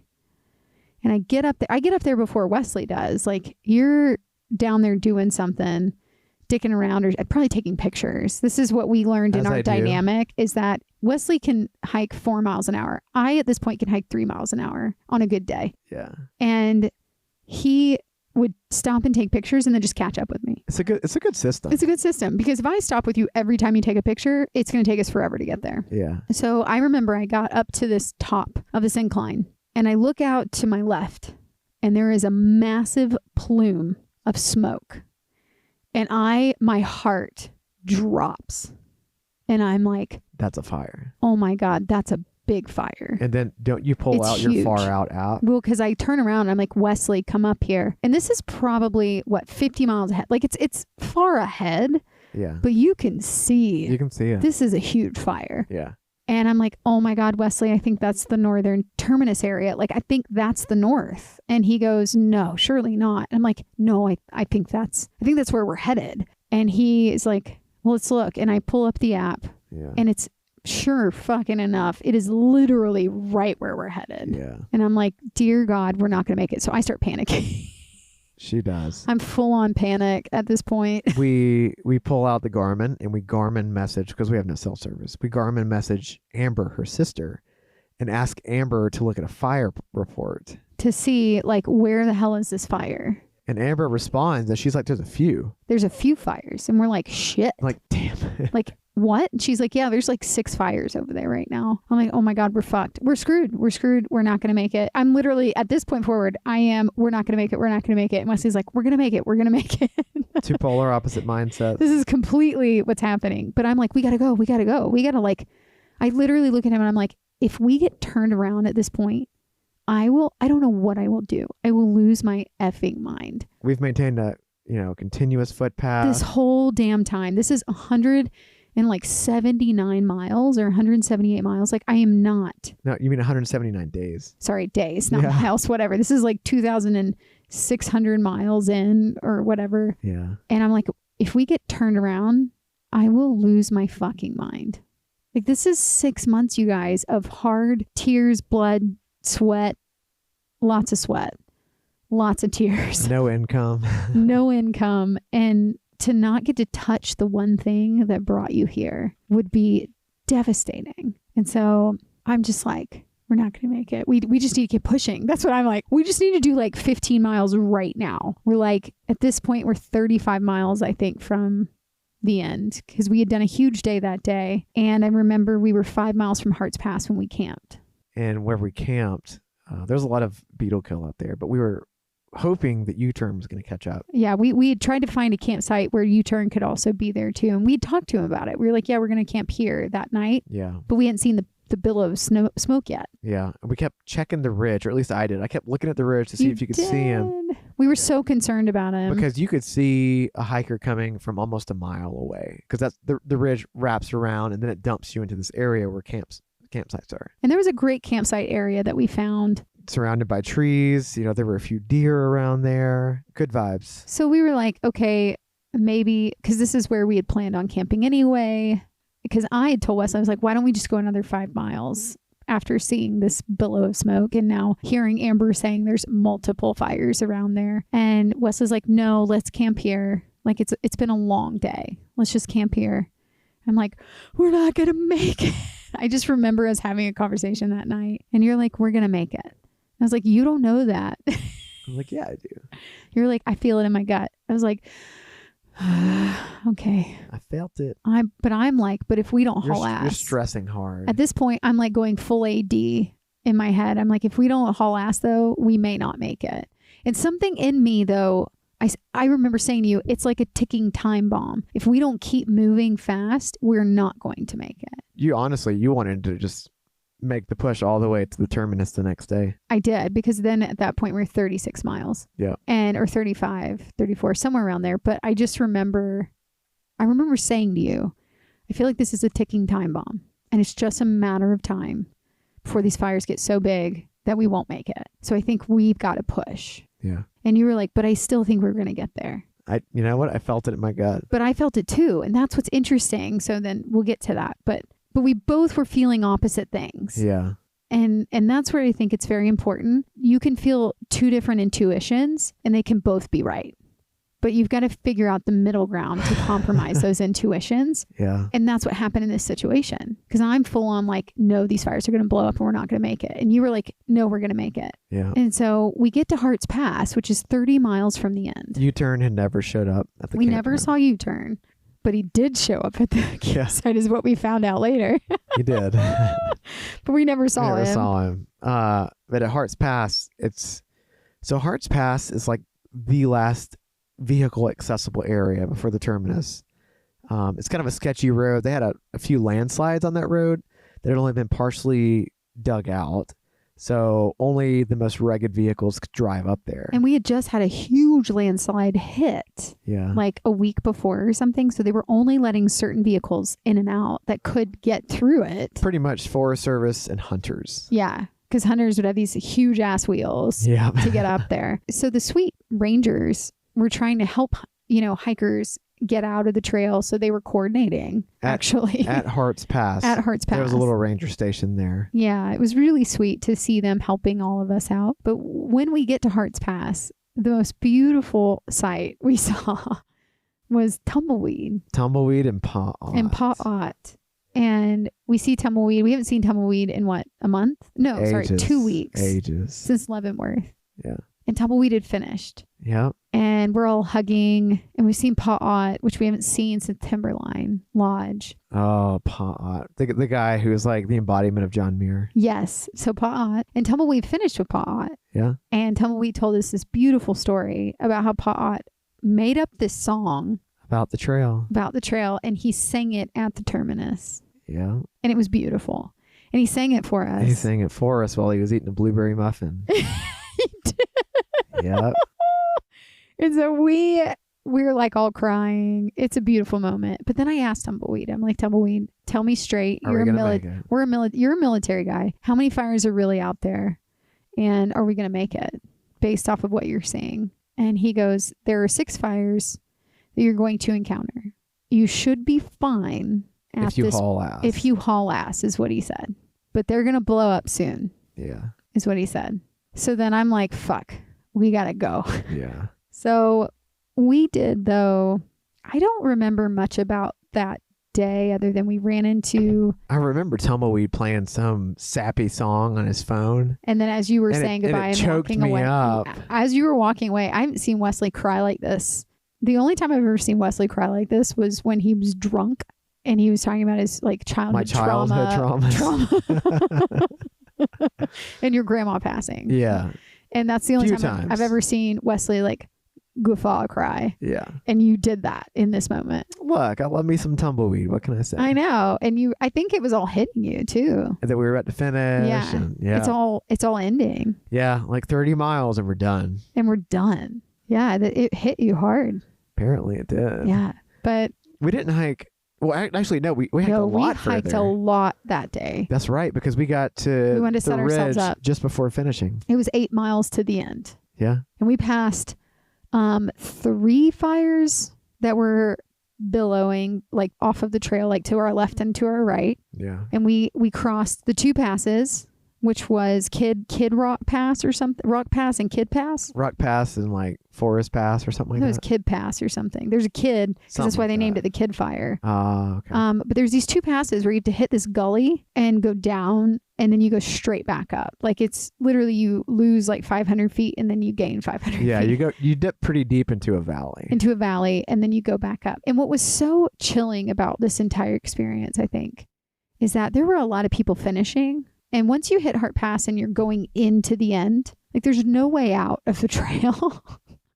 And Canada wouldn't let us in at this point. And we have all these people coming back and they're all giving us high fives. And they're all like, congratulations, you guys. Almost like you're there. about to finish. Like this was just like the tradition that had started on the trail, is everybody would give each other high fives to the finishers and the almost finishers. Like this is where we were at. And I just remember, running into people we had met, like running into familiar faces.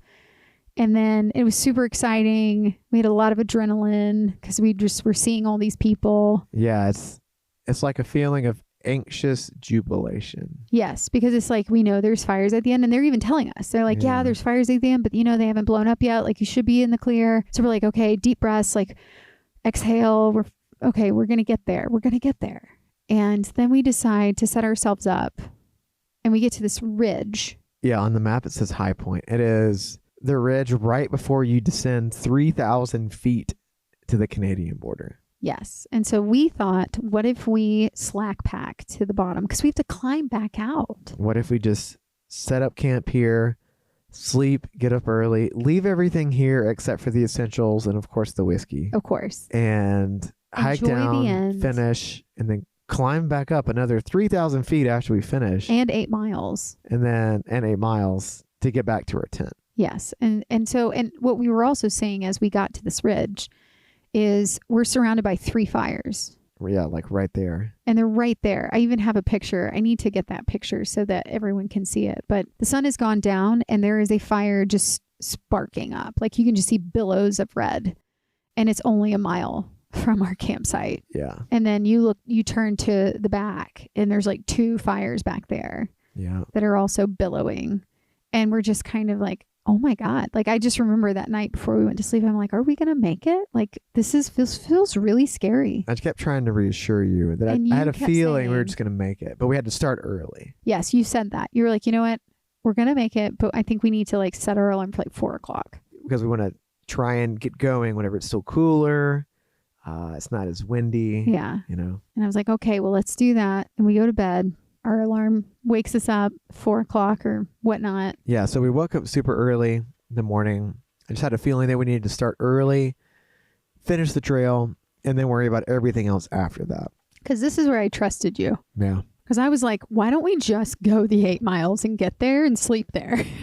We would have gotten there in the pitch black. And Wesley was like, this is not how I want to finish our trail that we have spent so much time on. He was like, I want to finish it, enjoying it, seeing it in the daylight. Yeah. Like, this is just, no. Like, I don't want it to feel chaotic or rushed. And so I was like, he was like, we're going to get there. I just think we need to slow down and enjoy this moment. And I was like, yeah, okay. We packed up only the essentials, only the things that we absolutely needed. Began to hike alongside the ridge before the big 3,000-foot drop. And on the top of the ridge, just before you start to go down, there's a tent. We hear. Yeti, Basecamp. Turn around. It was U-turn. It was Here's your turn. Who we had talked to him about finishing the trail with him at that point. And so this was a very special moment for all of us, I think, because he was looking for us too. Mm-hmm. And we were looking for him. Yeah. And come to find out, he's like, hang on, I'm coming down. And so he came down and we all start hiking the end together. And we're like, or no, maybe he said, no, I'm sorry. We didn't hike the end with him. No, he said he'd catch up. He said he'd catch up to us. That's what he said. Yeah. Yeah. So sorry. Rewrote it in my head. Yeah. I like your version better though. I know that would have been nice, but no, we kept hiking by ourselves. He's like, I'll catch you up ahead. And so we hike the last 8 miles down into the trees. You go down into the trees. Down. By a lake? Yeah, the lake. You hit this lake and then you go into the trees. And you're down in the trees. In the trees the rest of the time. Yes. What were you feeling as you were about to That finish? was what I was going to ask you. You go first. I was ready to be done. I was kind of sad that it was almost over. I didn't think I was going to cry. I don't think I did. I got a little choked up. You got teary-eyed. A little teary-eyed. I mean, just 6 months for our lives trying to get to this point, you know? So it's kind of a big deal. But I guess kind of like we are right now, we were ready to be more cotton worldy for a little bit. So kind of get out of the trail. The rest up. Have some more creature comforts that we've been lacking for a while. Feet were really hurting at this point. Feet were just like incessantly hurting. Like the soreness just never went away. It's like you were always stepping on like really large rocks. But I think the idea of finishing was really appealing for a lot of reasons. We had some exciting stuff planned after the trail. I mean, if you're doing the same thing for 6 months, you're kind of like, okay, when's this thing gonna like be completed? So that's where my head was. But also I was gonna be very sad to see it go because I'd been home for 6 months. I think when I saw the Terminus, it was weird. Because I think I'd played it out in my head so many times when we were hiking, like what I would feel and what I would think. And I think I'd had this idea that we would just be there all by ourselves when we got there. And I remember seeing it open up. Like I see the Terminus as we're like 0.1 away or something. And I'm like, oh my God, we're finally here. The fires didn't stop us from making it. Fires didn't stop us. Because we're going to touch it. The cool of the night had like calmed them down for a bit. It. Yeah. Squeltered? I don't think that's a word. Sweltered? Calmed it down. Calmed it down. It's a Marieism, squeltered. Yeah. I remember feeling nothing. Yeah. When I first saw them. Yeah, the Terminus? Yeah, I felt nothing. I felt, like, I didn't feel joy. I didn't feel pain. I felt nothing when I first saw it show up. I was like, oh, there it is. It's like another trail sign. Yeah, like it's a trail sign. And then I hear to our right, people clapping. Yeah. This couple had camped at the Terminus. We have never seen them on the trail. No. Like to understand our process, all of these people we started seeing at the end, we had never seen before. And we started to find out that all of these people jumped ahead just to touch the damn Terminus because they didn't want to miss that part because they knew that the trail was going to shut down from fires. Like apparently there had been a rumor spreading throughout the trail in Washington that there were fires at the end. And so we found and met people that were just jumping up that had probably only done 1,000 miles of the trail. And so we were in a bracket of people where like for us, this was like 2,653 miles, authentic miles and more to touch. Not to discredit any of these people, but it was just a different experience for us. It was a lot more time. It was like we are done. Yeah. And these people, it's like, oh, we still have so much left to do. Yeah. Like we still have to go back and do all of NorCal and Oregon. And I'm like, holy shit, you had to skip from NorCal? Like, this is insane. Yeah, that's a lot of beautiful trail to still do. I know. Oh. I couldn't imagine touching the Terminus and then going back and doing all that. I feel like I'd want to do it in sequential order. Yeah. But I remember them clapping and I was like, holy shit, we're officially through hikers. Yeah. Like we through hiked legitimately. We didn't skip, even though we were tempted to skip. We were tempted. We did not ever skip. We kept our entire footpath. And I think to this day, and maybe that's why we're so weird about it now, is that when you touch that Terminus, after working so fucking hard for it, you can actually say, we through hiked the damn thing. We're through hikers. We did the damn thing. Yeah. And I could never say we were through hikers until then. And that's just me. That was my journey. Yeah. I mean, I think my definition is still, you're a through hiker if you've completed a through hike, not if you've done parts of a through hike. Yeah. and not to discount anyone else's whatever, but that's why there are different titles, right? You have a day hiker, you have a weekend warrior, a section hiker. Like, the titles are there to basically place you in a mileage bracket, right? And that's okay. And that's okay. And I think that's where, once you hit that terminus after what we did, it's like when it got really fucking hard, we didn't say, oh, let's go get in a van and skip. Yeah. And we should say that a lot of people didn't have an option. No. That is true. I do not want to discredit that. There were people in NorCal and Oregon that unfortunately could not, like, they could have done a road, but I wouldn't have done a road for 500 miles. No. Like, there were situations where these fires got so dangerous that they could not continue. And I understand that. Yeah. That is, I don't want to discredit that. I'm not talking about that. Yeah. I'm talking about the random people we met where they skipped 20 miles here, 20 miles there. Yeah. Who like were like, oh, this is accessible by town. We can just skip this part and, oh, hey, we'll get a hitch out back to this trailhead, which is 20 or 40 miles ahead. Yeah. And we were seeing that happening. And so I'm not talking about. Oh, yeah. I'm talking about people that skip just because of the inconvenience. Yeah. Of a trail part that was really difficult, or having to climb over the car trees.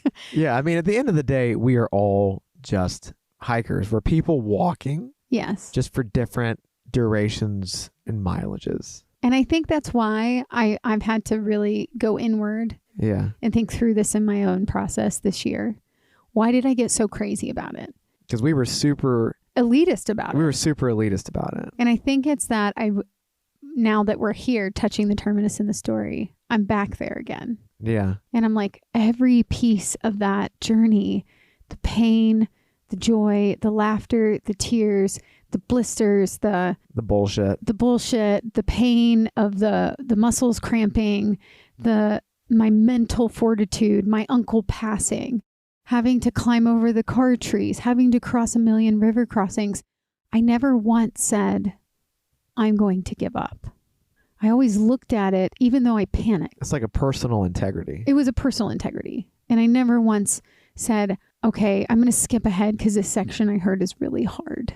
Instead, I walked through it with myself and I said, and I want to give this an understanding. I walked through it with myself as a therapist, I felt like, and as an adult to my child self when I would walk through very scary moments and go, you can stop if you want. You can skip ahead if you want. You have a choice in this moment. And what do you want? And at every point I would say, I want to keep going. And even though it's scary, even though I could die, or even though I could get seriously injured, I want to keep going. Yeah. And so when I touched the terminus, I think all of those things flooded back in. My child self came to light and was like, I'm a fucking badass. And all of you bitches need to recognize my greatness. My greatness. I am a goddess on top of this terminus. Uh-huh. And I think everyone feels that when they touch the terminus. And you know what? You're allowed to. You're allowed to. Thank you. But I also cannot project that. And that's what I'm learning this year. Yeah. I'm sorry if I've done in this podcast to people too, where it's the shaming piece of you get to hike your own trail the way you want to. Yeah. If you feel scared and you're having trauma and you're having mental trauma in a situation where you had an issue or you got swept down a river and you don't want to do that section, you know what? You don't have to. Yeah, it's true. It's your choice. It is what you get to tell yourself. And no one should ever shame you for that. Yeah. Ever. No, definitely not. I think for us, it was more just the semantics, you know? You don't call yourself a chef if you've only cooked parts of a meal. Like, you know, you gotta do the whole thing at some point.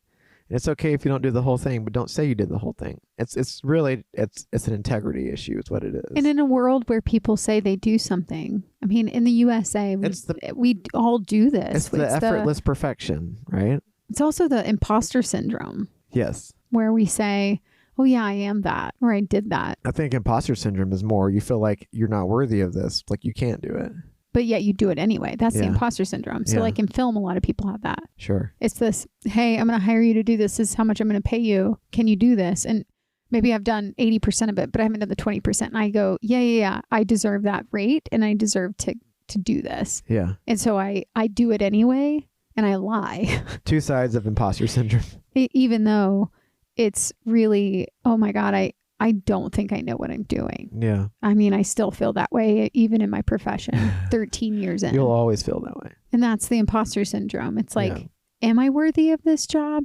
Am I worthy of this money? And maybe that's a part of thru hiking. Yeah. Am I worthy to call myself a thru hiker? I skipped 20 miles. I think at this point we are worthy to call ourselves thru hikers. And all this to say, we're fucking proud of ourselves for finally reaching that piece of wood, touching it, saying we reached Canada, and drinking champagne and whiskey. Yeah, and it was really special. Like the funniest thing was this random couple we've never met. Yeah. And it's a girl and a boy. Yep. Boy meets girl. Girl meets boy. And they have a cute little tromance apparently in our heads. Something. And they had slept together that night at the Terminus. And they're saying goodbye that morning. And the boy takes off towards Canada. Because he had like Canadian citizenship or something? He was a Canadian. Yeah. He's like, well, I'm going to go to work tomorrow. Okay. Can we come with you? Yeah. He's like, so I'm going to just try to get back to Canada this way. We're like, okay, have a good life. So we're at the Terminus. And the girl leaves. Yeah, and the girl leaves. But they took a few pictures. And a few other people show up. Do you remember... What was the guy's name? He had the Camino tattoo on his calf. I don't remember his name, but we met him a couple times on the trail. He showed up, and then U-Turn showed up. And then U-Turn showed up. Yeah, and then Two-Tone showed up. And then Two-Tone showed up. Yeah, we Which met we way haven't back seen when. Two-Tone since SoCal. NorCal. Did we run into her in NorCal? Yeah, we ran into her just before getting into Shasta. God, I don't remember. And we were like, oh my God, you did tan a lot. That's how you got Two-Tone. Okay. Wow. I didn't remember, but yes. Okay. But anyways, so it's the two of us, two other people, and then U-Turn shows up. And U-Turn had a bottle of like really nice champagne. French. We had this entire water bottle full of whiskey. And so we just share. We all just kind of share it around. We're getting a lot of really beautiful pictures in front of the monument with our Glencairn glasses. Yes, we had drank out of our Glencairn glasses. They survived the entire way. They did. Yeah, it was just a really beautiful moment. I remember, so at the northern and the southern Terminus, they have a trail log. And, you know, most people tend to hike the Pacific Crest Trail north to Canada. And so there's a lot of really good, heartfelt content in that trail log book. And it's cool because we get to see a lot of our friends. Yeah, see what they wrote in it. That had signed. And that was really beautiful. Yeah, I think I remember taking pictures of like the last I month's did too. worth of logs. It was really sweet. I remember tearing up a good bit, just thinking through all those people we met and getting to see what they wrote. Oh, yeah. It felt very, very It was a sweet moment. Surreal. Yeah. Have you guys ever gotten massive blisters if you've been on a long walk, a long hike, a long run? All the above. Or just sitting there at your desk. Can you spontaneously get blisters? We all know how painful blisters are. Yeah. They will just rock your world when you're walking. And they make any type of movement absolutely miserable. You can't even enjoy the scenery, even if you're out in the most epic of places. Yeah, you can't enjoy it. And then you have to keep popping them if you're doing a long hike. Yeah. It's such a miserable process, right? Yeah. So I have discovered an incredible sock brand that I will constantly stand by, and I still use them to this day. I discovered them. Yeah, she had to go on a worldwide adventure. She found them deep in the Nepalese mountains. That's a lie. She found them in REI, but... So they are made in the USA, and this brand is Wrightsock. Wrightsock has an incredible reputation for no blisters guaranteed. That's because they use a really cool system. It's a double layer sock. So the friction that would normally be between your foot and the one layer of sock is now between those two layers of material for your sock. And if you'd like, we actually interviewed Russ, who is their marketing director of Wrightsock, to talk through the science behind the Wrightsock and understand the company a little more. So you can go check out that episode on our podcast. For sure. And Wrightsock is a great gift to give anyone you know that honestly is just walking long days, or they're on their feet all day, running, walking, hiking, biking. And you know what? They're even nice to go to the store or downtown with. Yeah, they're honestly. super soft. I wear them all the time, Yeah. even in my day-to-day or if I'm doing an exercise. So go check out Wrightsocks. It's Wrightsocks.com. And if there's any place, we don't have a code, but if there's anywhere where you can mention that Yeti Legs and Basecamp sent you, we would greatly appreciate it. Yes. And Wrightsocks is spelled WRIGHTSOCKS. That's because they're owned by the Wrightenberry family. Thank you, Wrightsocks, for sponsoring our podcast and this episode. We appreciate you. So they're all hanging out. And by this point, we've drank over half a bottle of whiskey cumulatively. And we decided We've to go already into killed the Canada. champagne bottle. Yeah. And I feel like Cuppa, oh my God, we forgot to mention this. As we're going into the Terminus, we run into Azul and Cuppa who were coming out. So that was really beautiful and a beautiful reunion. And I remember Cuppa saying, mate, you should go into Canada. There's an incredible outhouse there. I camped there. Oh my God. No one's there. It was illegal to go into Canada. Absolutely. But we did it. But there are no guards right there. You're in the middle of nowhere. No one cares. So we go into Canada. Like buzzed out of our minds. Had we finished the whiskey at that point? No. Not quite. Not yet. That's right. I think you were more buzzed than I was. Oh yeah, I was feeling good. Yeah. We went over and walked into Canada and we found the little outhouse / pit toilet. It was magical. We both used the facilities. And then there was a river right there. There was a river right there, a little bridge. I'm like, wow, this would be a great spot to camp and, have dinner. And have sex. So then my head goes to, this feels like Outlander. Like, we need to have sex. What a beautiful moment this is, where we have completed this massive trail. We need to celebrate by having sex. And so we did. Right there in Canada. I threw her down in the moss and boy. We went to town. But always make sure you're clean. We did. Always wet wipe. Did we have a wet wipe with us? I don't think we did. We were just like, I don't know. We were buzzed at that point, I think. So it's like, go for it. Who cares? Just have the time. If I get a UTI, we'll be back in town. I have the time of my life. Yeah, that. Yeah, so we enjoyed Canada. Thank you, Canada. Oh, Canada. Oh, Canada. So we illegally had sex in Canada, is what I want to say about that. We're not admitting to that. We are. This is a hypothetical situation where we might have illegally. What are they going to do to us now? We can claim asylum at this point. I'm not going to criminalize myself. Okay. Okay, so we left. Hi, thanks, goodbye, Canada. We went to the Terminus. Finished the whiskey. We went back to the Terminus, finished the whiskey. U-turn was still there, and he was still there, and he was getting his cheeks were rosy. And we were just enjoying it. And then who shows up? Pussycat. And his whole gang. And they're having the time of their life. And we're just like, it's getting too crowded. This is so fun, but it's getting crowded. And then I started to see ash falling down. And I'm like, I look at Wesley and I'm like, I thought it was snow at first. I think it's time to go. Yeah, ash. So while this is all taking place, this is over the period Don't forget. of about 2 to 3 hours. We're at the Terminus celebrating, going into Canada, having sex, celebrating. The fires are still there. They just calmed down overnight. And I think we just forgotten about them. Yeah, in our state of celebration. Yeah. Yeah.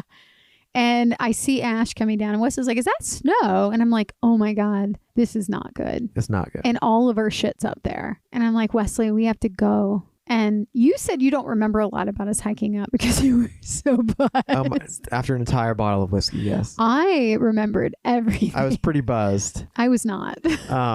So I was in panic mode. So we have to climb back up the 8 miles, 3,000 plus feet of gain. The only thing, plural, that I recall about climbing back up and out, as we're climbing, of course, you see more ash starting to fall down. It's falling down like increasingly heavier. You can feel heat waves on occasion. It was weird. It felt like a fire furnace was in my face at one point. But I remember these 2 pointed things. We hiked by Dan and Mach 5, who were coming down. They were coming down. So again, ships in the night. And they tried to get us to come back. They tried to get us to come back to the Terminus, but we said no. And so they stopped where we saw them, and they had cereal boxes, like the little small cereal boxes, and they were writing awards on those little like Kellogg's or whatever cereal Kid boxes you not. to give out as like awards to everybody in their trampoline whenever they all got to the terminus. So fun. And then we see like half a mile later, Jedi. And Jedi is trying to convince us to go back. Yes. And here's the thing. If we had had all our gear, I would have absolutely turned around and gone back. Yes, but it was back up 8 miles on the mountain. 7 but miles. We had to go back because we left all our damn gear up there. So we told Jedi, he's like, please come celebrate the terminus, which is a huge thing. Like we met Jedi within the first week of the trail. Yeah. And he, out of all of them, is the one we've actually known the longest. It's true. At this point. Yeah. And he's like, please come celebrate with me at the end. And we're like, dude, we would love to, but we've been there for hours. And there is ash falling. There's ash falling, and we got to go get our stuff. Like, we just need to make sure our stuff isn't burnt up at this point. I don't know. I know. And so, yeah, so we left them. And just before we get back to our tent, there is a little bit of a clearing just outside of the trees. When you get to the lake. We can almost see our tent, up on the little ridge just past the lake. And then we see all these other hikers physically running downhill. Some of them had packs on. Some of them didn't have backpacks on. They left their packs up there. And they were asking us, is there any fire down there? What's it look like? We're just seeing pure panic on their faces. We don't know what's going on. And this happened with about 6 to 8 other hikers that were running downhill. One guy actually just ditched his backpack right there on the trail by us. And he's like, can we get down there? Can we get down there? And we're like, yeah, go. Like, I mean, there's tons of people down there. So if something were to happen, you guys would be okay. Like maybe you can just go into Canada at this point. It's a but situation. Yeah, just like go at your own risk at this point. Yeah. And they're like, okay. And then as we get up there, it felt like one girl was crying. Yeah, one girl was crying. And we're like, what the fuck's happening? And I just remember as we get up the ridge to the lake, it felt like the movie Twister. Yeah. Where everything went into slow motion. Uh-huh. And you're seeing this catastrophic thing happening. And we look and this fire had just exploded to our left. The smoke plume was a mile in the sky. And it was called the Park Fire. You can look it up. But it just all of a sudden went nuts. And now all of a sudden we're hearing from these hikers. They're like, there's another fire behind you. Like, you've got to get through that one. And I'm like, oh my God, what the fuck's happened? And we're taking videos of it. Like, all these fires around us just started exploding. And I just remember crying.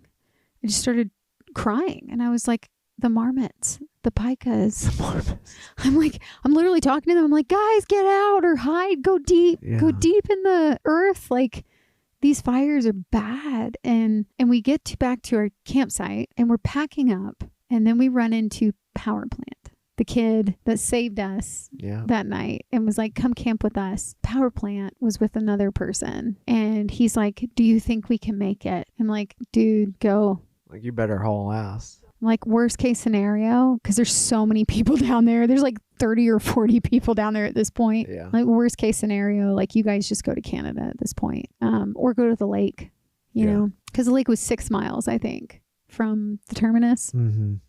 And we're packing up in just a frenzy, as quick as we've ever packed up. Yeah, as literally. we're looking at these fires. Yeah, surrounded by fires. Again, we're camped on a ridge.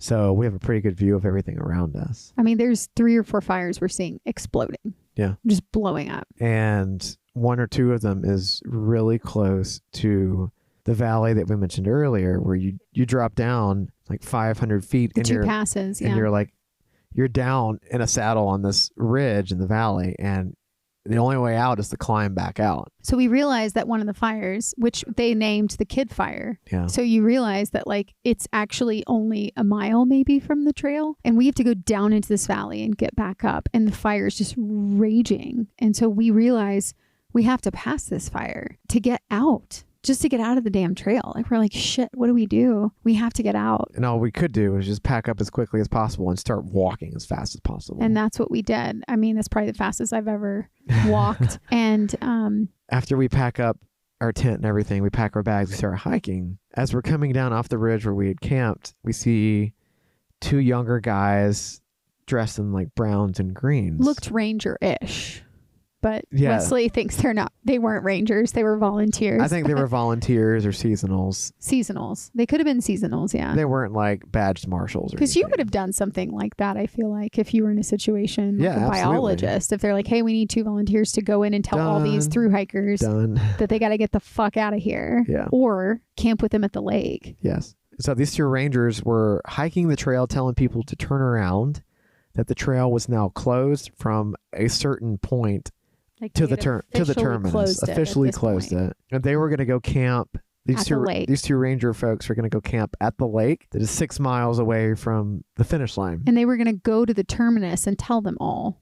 So they're basically wrangling through hikers and telling them to get out and or camp with them at the lake where it's safe. And they asked us like how many were down there. They asked us if we got into the terminus and, all that stuff. And we were like, yes. And there's probably 30 to 40 people down there. And they're like, okay, that's great to know. Yeah. And they looked us dead in the eye and they were like, if you see anyone else from this point forward, you need to tell them to turn around. And that was the hardest part because from this point forward, we would see several people that we knew. We knew all these people. Yeah. And so we're like, fuck, okay. And we get to the pass. The 2 passes. We get to the and first where you go downhill. And you see the fire. Yeah. It is raging. Yeah, it's maybe a half mile away on the side of the mountain. I mean, it was so close. And it's not going towards us at this point. It's going away. Going to it's like almost following the trail going south. But the problem is that it had initiated on one side of the valley, but it jumped to the other side. Yeah. So it easily could have come towards us if the wind had changed. It was very, very close. I just remember panicking a little bit and I was like, we just have to put our heads down and go. Yeah. But as this is happening, we run into bubbles on the second side of the pass. So you got these 2 passes, you got like a 500-ish foot drop in the middle. And to get back up on the southern side, which is the way that we had to get back out to go to Hart's Pass, to get back up that, you have to do a series of about 4 very long switchbacks. Yes. And so it's all on rock and scree. And so it's super easy to see how many hikers are on that thing. Yes, it's easy. And we could see like 10 to 15 people on that thing coming down. And I just remember too that the guys, I guess, had put these caution tapes across the trail at that point. And we run into Bubbles on the ARF side going down and he is just weeping. He's like, I have to touch the terminus. I have to do this for myself. And we're just like, Bubbles, it's not safe. It is not safe. What we just got out of was terrifying. It's not safe. And he's like, I know, but I just have to do this. And so we're like, okay. So he just kept going, I remember. He went as far as he could. Going? I don't think he touched it. He didn't. But I remember he said he stopped. Later for his story, he did stop because he didn't feel like it was safe anymore. Because the park fire just went rampant. And so he did turn around eventually. But I was really scared for him. I was like, oh my God, please be safe. Just be safe. And I did say to him, I remember saying, dude, there's 30 to 40 people down there. There's 2 rangers. So if you really need to do this, then go. But then we see all these people. We saw Bambi. And then we ran into Bambi in between that valley and she's weeping. And it's just I just remember I just hugged her so hard. It's a weird juxtaposition because the day before, everybody who was in our shoes coming back out of the terminus was giving us a high five. And great job, y'all. You're almost there. And here we are. And we're just hugging people weeping. Having to tell people the rangers have closed the trail. They requested that you turn around. It's not safe. And, you can go at your own risk, but it's not safe. It's we can't. It's a weird spot because you want to celebrate the person who just finished, which is us. But then we need to try and console the people who can't finish. Yeah. Which is a weird spot to be in. It was a very strange emotion. And then we ran into Blueprint, which was Uncle Nomad at the time. This guy with white hair. With white hair. But we've never, so when we see him, we don't know who he is in this moment, but we see him sitting on a rock in this valley. He's just sitting and he's staring at the fire as it's raging. And you can just tell he has this beautiful face of surrender. Yeah. And we come up to him and we're like, are you okay? He goes, I'm at peace. Yeah. I know I'm not going to finish. And you guys, this is literally only 10 miles from the end. This is 10 miles from the end of the terminus. This is insane how close you are. And he's like, I'm at peace. I know this is the end of my journey. And we're like, who are you? For now. And he said he was Uncle Nomad. And we're like, holy fucking shit. Crush, the guy that we've talked about several times on this podcast, Crush told us that we need to meet you. We need to meet Uncle Nomad. And we had never run into him. He started March 1st. We started March 6th. And the last day of the trail, we meet Uncle Nomad. Yeah. It was so weird. It was like, this feels full circle right now. It was. Because he's just like, you guys would love Uncle Nomad. You need to meet Uncle Nomad. And we met him. But we met him in a poor situation. Circumstances. Yeah. And he goes, I'm at peace, man. I'm at peace. And we're like, okay, well, we all need to go. Like, these fires are no joke. And then the worst one for me, we get up over the second pass and we're starting to go down.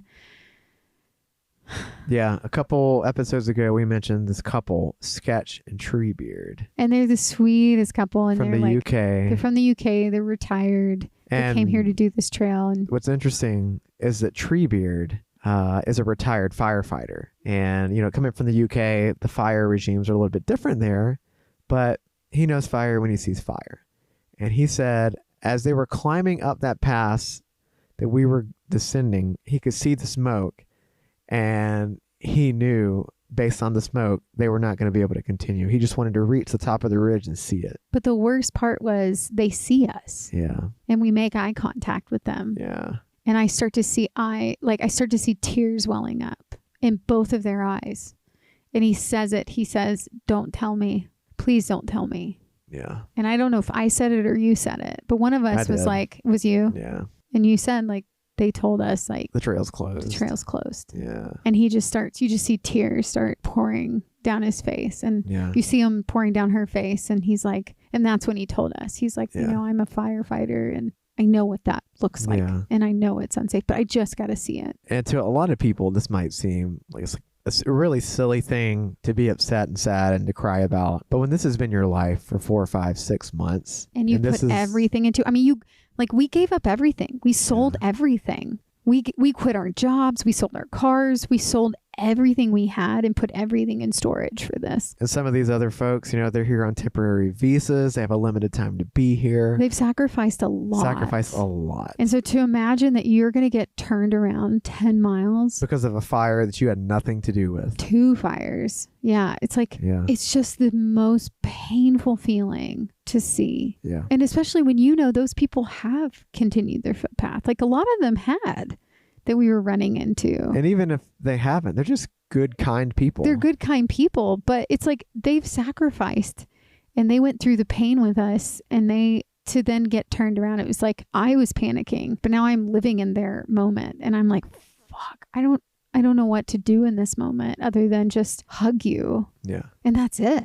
Because I don't know what else to say. Yeah. It's a hard place to be in. I do recall the ash had gotten a little bit worse and the air was kind of full of smoke at this point. And for the last 2 days, we had both been coughing a lot. I had been coughing a bit more than you, had a scratchy throat. I had kind of a persistent headache. Yeah, you did. And I was like, maybe you need to drink more water. I was attributing this to dehydration and smoke. Yeah.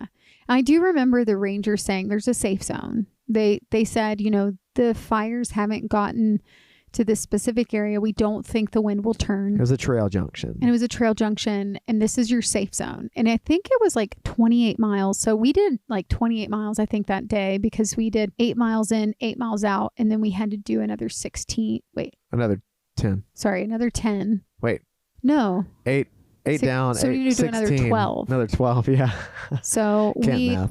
And so we had to just push to like do another 12 just to get to a safe zone that's what they had designated. There was a campsite area. It was like a ton of campsites. Yeah. And we got to that spot before the sun had gone down. And there was like a group of people. Like I feel like they were mostly guys. They were all guys. They were all bros. And they had hiked in a bunch of like fresh vegetables. Like fresh vegetables and food and champagne. Like all really nice stuff. And they said they were going to do a stir fry after they finished. Yeah. And they were like, did you guys make it? And we were like, yeah, we did. And he goes, that's awesome. And he goes, we're going to make all our food. So he starts to share the story with us. And he's like, we're going to do a stir fry now and drink all of our booze and eat all our really good food. And we're like, good. that's amazing. Like, good for y'all. Celebrate. But we were really worried about U-turn because he was still down there. And we were like, oh my God, is he going to get trapped by the fires? Is he gonna... U-turn was a little drunk too. He was very buzzed, and we were very concerned. I remember we got to this little campsite area. We set up. U-turn came in a little bit later. And Sketch and Treebeard came there too with us. And so did Uncle Nomad. And then finally U-turn. U-turn got there like just after sunset. Yeah. Yeah. But what was so strange about that night, like I can't sleep at all. I'm so nervous the fires are going to hit us. Like we ended up having dinner with U-turn and Uncle Nomad. Uncle Nomad gave us a lot of electrolyte stuff. Should call him electrolyte or something. But after we had dinner, we all went to bed, and we had pitched just below the trail because the trail descends into that area and then you kind of climb back out. Yeah. So we had pitched right by the trail, and the entire night, all you can hear, and different intervals, you could hear people hiking in. And you don't know if they're like some of them just kept walking. Yeah, they kept walking. I don't know if they were so straight freaked back out towards Hart's Pass. Yeah. Like, I wonder if I would have been so freaked out at that point. I'm just like, fuck this. I'm going straight to Hart's Pass. Yeah. Like, we don't know if they were like, we just got to get past it, because the Kid Fire was only 6 miles from that point, I think. Like, it wasn't that far. And that's why I was like, what if the fire reaches us? Well, the only thing protecting us between there and the Kid Fire, 6 miles, but also to get up and over that pass, it's just sheer rock. There's no vegetation for the fire to jump. So I guess that's why they thought it was a safe zone. Yeah. Which you would know probably better. Yeah. I felt safe camping there. Yeah, I did not. I had dreams all night that the fire was going to hit us and we were going to like die. But it was strange how so many people, we just kept hearing weird pitter patters of feet throughout the night. It was a weird night. It was surreal. It was surreal. And then we're just like, did people make it? Did Jedi? Did Dan? Did Mach 5? Like, we have no idea. We haven't seen them. We didn't see them. We don't know if they made it out. Yeah. And so now we're starting to ask people. We asked U-turn, like, hey, did they leave with you? Like, did they stay at the lake? And he was like, no, they actually stayed. They stayed and they were partying. And we're like, okay, where are they? And like, damn it. Because the park fire was spreading pretty fast, and we didn't, like, it could have hit the Terminus. And I think it got close to the Terminus. Yeah. And so I was pretty concerned about them at that point. Same. And then I remember the next day, that morning, there were definitely more tents pitched than when we went to bed. And so many tents. there was one tent literally pitched in the middle of the trail. In the middle of the trail. Like, in the middle. Like, they're probably like, fuck it. Yeah. I got to go to bed. We had to, like, walk around the tent. You didn't sleep well. I slept okay. Not. But I felt like dog shit when we woke up. And we were with U-turn that morning. And we just thought it was smoke. And you and U-turn are both asthmatic. Yes, I have asthma. U-turn has asthma, so we're coughing. You were both bad. coughing. And I didn't have my inhaler with me. Yeah. So I'm like wheezing.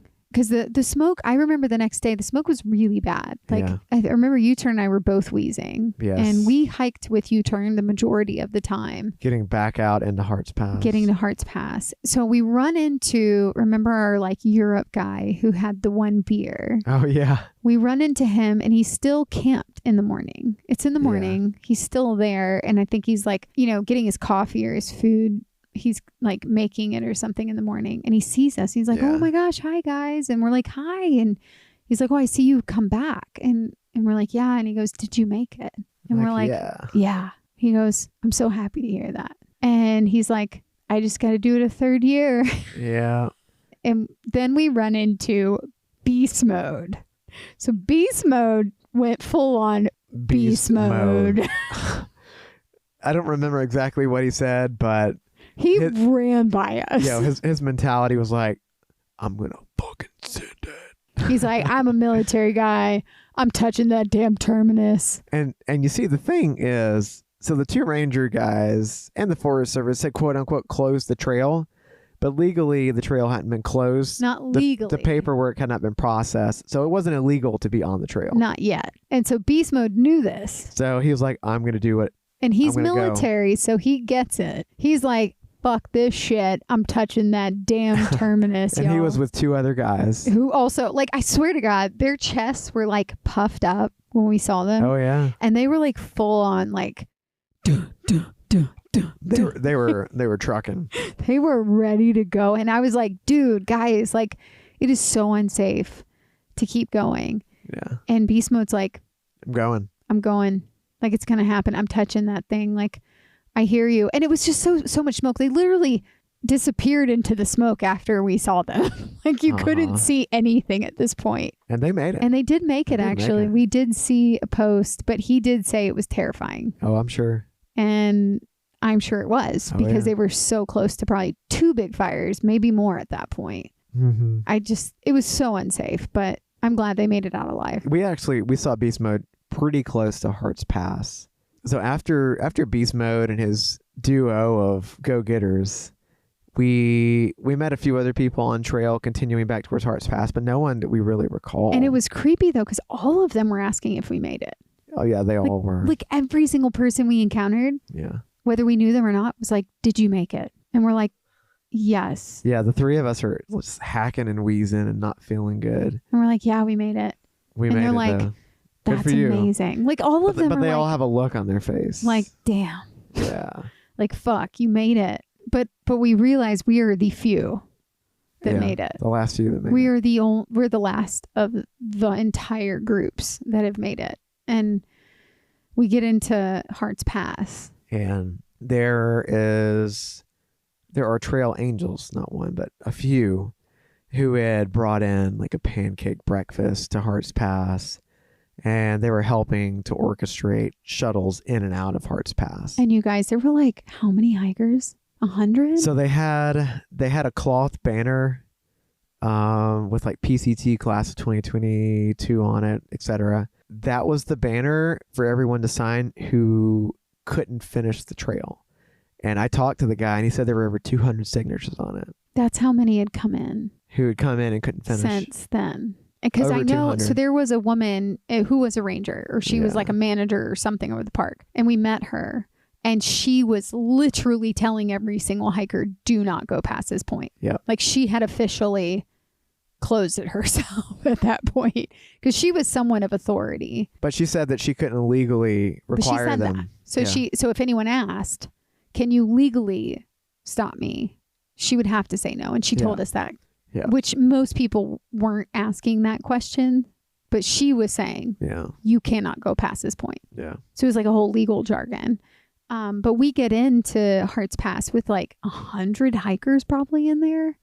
Like, and all of these people have not made it. So the mood was somber. Like us and U-Turn. And then we met this couple back again that gave us the lime powder that had finished.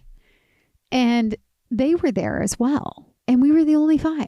Yeah, it was pretty weird. It was very strange. It's like you don't know how to act in that situation. I just remember we sat on the hill and we just stared. Yeah. And we said nothing. Because you can't go and celebrate with them, but you don't want to go and rub it in. Like commiserate because you can't because you just finished. Yeah. So it was like a weird. So you just got food and you went and sat on the hillside and waited for a ride. And it took us like 2 to 3 hours before our names came up on the list to get a ride. Yeah, we put our names on the list. We finally get our names called, and it's a Ukrainian. It's 2 Ukrainian hunters in a big truck. Massive truck. And we get a ride out with 1 female and a father's son. And we had to pay. And they said, hey, if you don't want to pay, that's fine. You can get on the next ride. And we're like, no, get us the fuck out of here. like we don't want to be any longer in this feeling. and so the ride down is down off of Hearts Pass to Mazama. It took, like 45 minutes. Yeah, because they had to go so slow on the road. Because of the landslides. Yeah. And they had a massive truck, you guys. Like their tires were probably as big as our van. Like they were huge. It's an overstatement. But it's an overstatement. Maybe half the size of our van. Sure. They were big tires. They were huge. And so it was good to get out of Hearts Pass, not only because we wanted to get back to town and kind of be off trail at this point, because we finished, we've done what we came to do. We survived the fires, but also we didn't know how to like communicate with the folks who were there. No one. And not that we didn't want to, but it was I mean, yeah, it's a weird spot. It's a weird place. It's almost like survivor's guilt. Especially because, yes, it is survivor's guilt. Yeah. Especially because everybody kept asking us, like, did you make it? This became a question. Did you make it? And it's just like, well, I don't want to tell you anymore, because whenever I see someone's face that I don't know, I don't even know these people at this point. Yeah. And then I'm seeing this feeling in them that I don't want to have to deal with, because this was amazing for us to get there. But now we're feeling all these painful emotions of all these other people. Like if I was in their shoes, I would probably, and I'm not going to put words in anyone's mouth, but I would be like, hell yeah, y'all made it. But also I kind of wish you hadn't. That way I wasn't alone in this. Yeah. And at the same time, though, everyone was together in the fact that no one finished. So we didn't say anything by the time we got to Mazama. We didn't say a damn thing. Yeah. We never said we finished to anyone.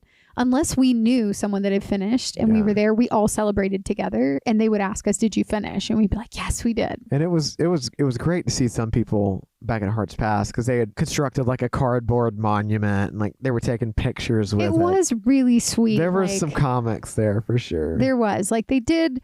I think that people tried to make the best out of the situation, and they knew this is the end of my road. Like Hearts Pass is the end. And so I'm going to take my finisher picture here, and this is the end, and I need to accept that. And I'll come back when the trails reopened. Yeah. And then Mazama, I remember, it just felt so surreal. Like I felt like we were in Lord of the Rings. After the battle. After the battle. And it's like everything was in slow motion.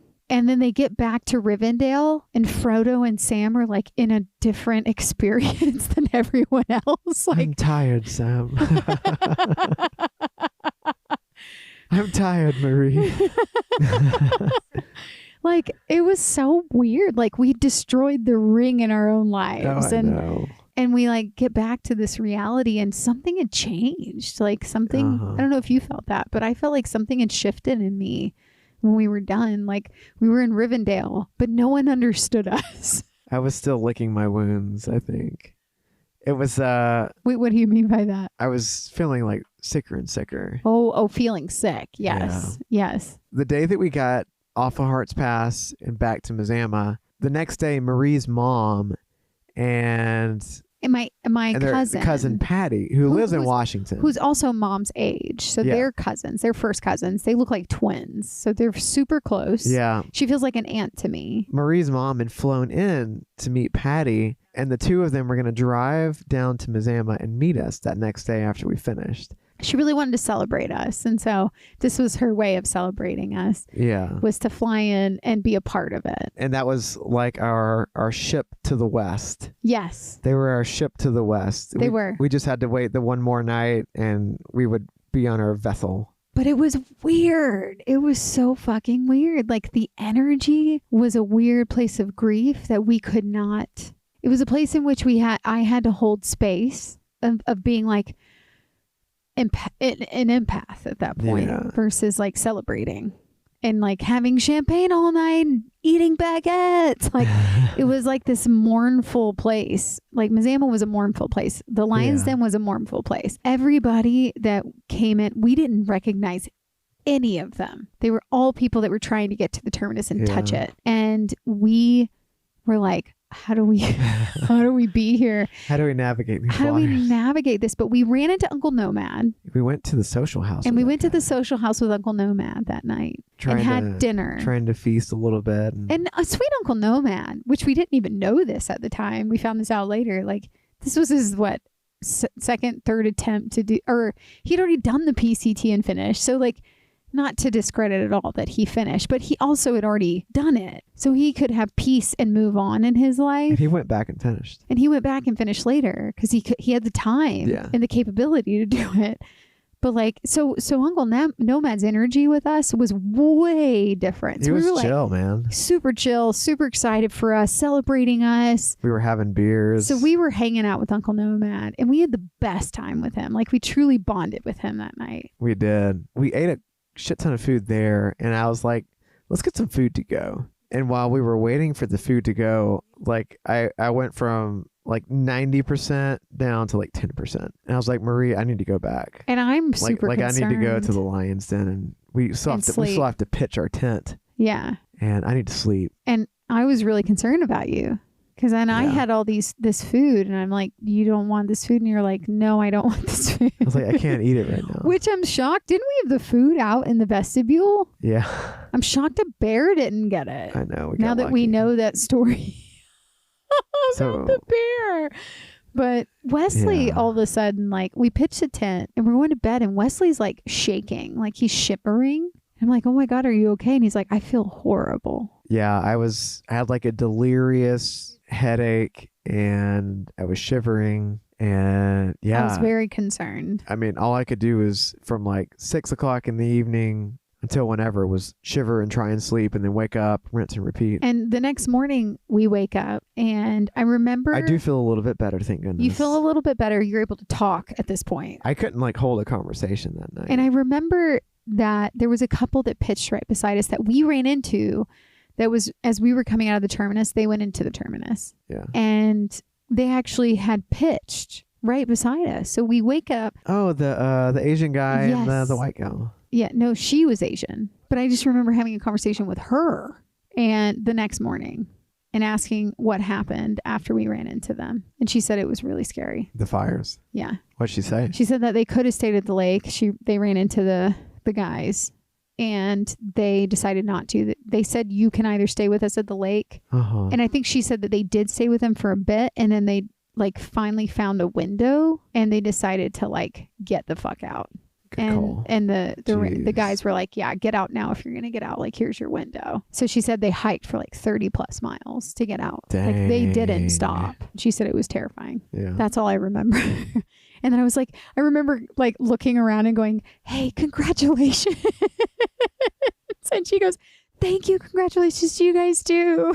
Like, don't be too loud about it. Yeah. I feel like it was like a secret. We were still waking up in the tent that morning, and I don't know how he knew that it was our tent, but Raven, he recognized it or something, or recognized us. Yeah, the fellow that had given us a ride back to trail so we could finish it a couple of days before. Well, the wine. He was like, hey, we have your wine. Yeah, but I don't know how he knew it was our tent.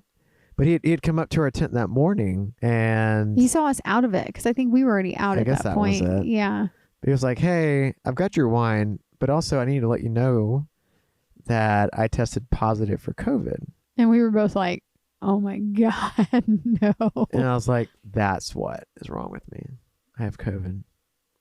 And but you were fine. You were fine. Don't forget, everyone, my mother at this point, who is 70. And Patty, who is around the same age, are coming to pick us up in a few hours. And this is 2022. This is 2 years after COVID hit. Yeah. So everyone is still in the COVID world. COVID is still real. Just wanted you to know that. And so our spirits just sink to the floor. Because we're supposed to stay with her mom and Patty's husband in their house for a few days. And they're all like immunocompromised. The age of 65 plus, right? Yeah. But thank goodness all of them had gotten all the shots and everything. Thank goodness all of them had gotten the vaccines. Vaccines are good, people. Yeah. Like, I think that actually helped this whole situation, that they had all gotten the vaccines. Yeah. But we're just like, what do we do? So you text your mom and Patty, and you're like, hey, thanks for coming awkward. to get us. This is really weird, but I just want to let you know that Wesley probably has COVID. Yeah. And they were actually very okay with it. They brought masks. Very cool about it. A lot of hand sanitizer. And then Patty's like, we'll just get a COVID test.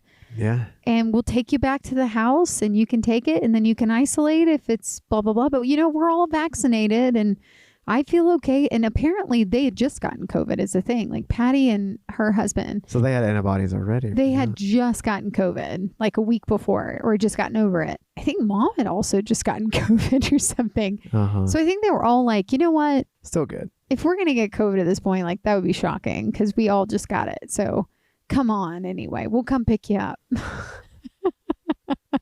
And so they did. Sweet people. Patty drove us, 3-4 hours? Yeah, their house is 3.5 hours, I think, from Mazama. Yeah. In the beautiful Washington forest. Yeah, beautiful house where they live. They only live, I think, 15, 20 minutes from the Canadian border. Super close. And then she says to us, you guys, I'm kicking myself. She says to us, I wish you'd just gone to Canada. I wish we'd talked about this because apparently my cousin, her son, is a freaking Border Patrol operator. She goes, I would have just told him we're picking you up and we could have picked you up in Canada. And I'm like, God. Patty, oh my God. Don't ever tell me this again. You don't even know the trauma we went through. But at least we got to enjoy Canada. Yeah. In our own way. We did for a couple hours. You're right. Yeah. And then I think to give, not to leave anyone hanging, but Dan, Mach 5, and Jedi, because we never said what happened to them. And their whole family. Are you ready for this, you guys? Yeah. Because we were like, what the fuck happened to them? Are they alive? Are they okay? Because we never saw them come into Mazama, which isn't normal. Like, we should have seen them come in. So I'm actually really worried about them at this point.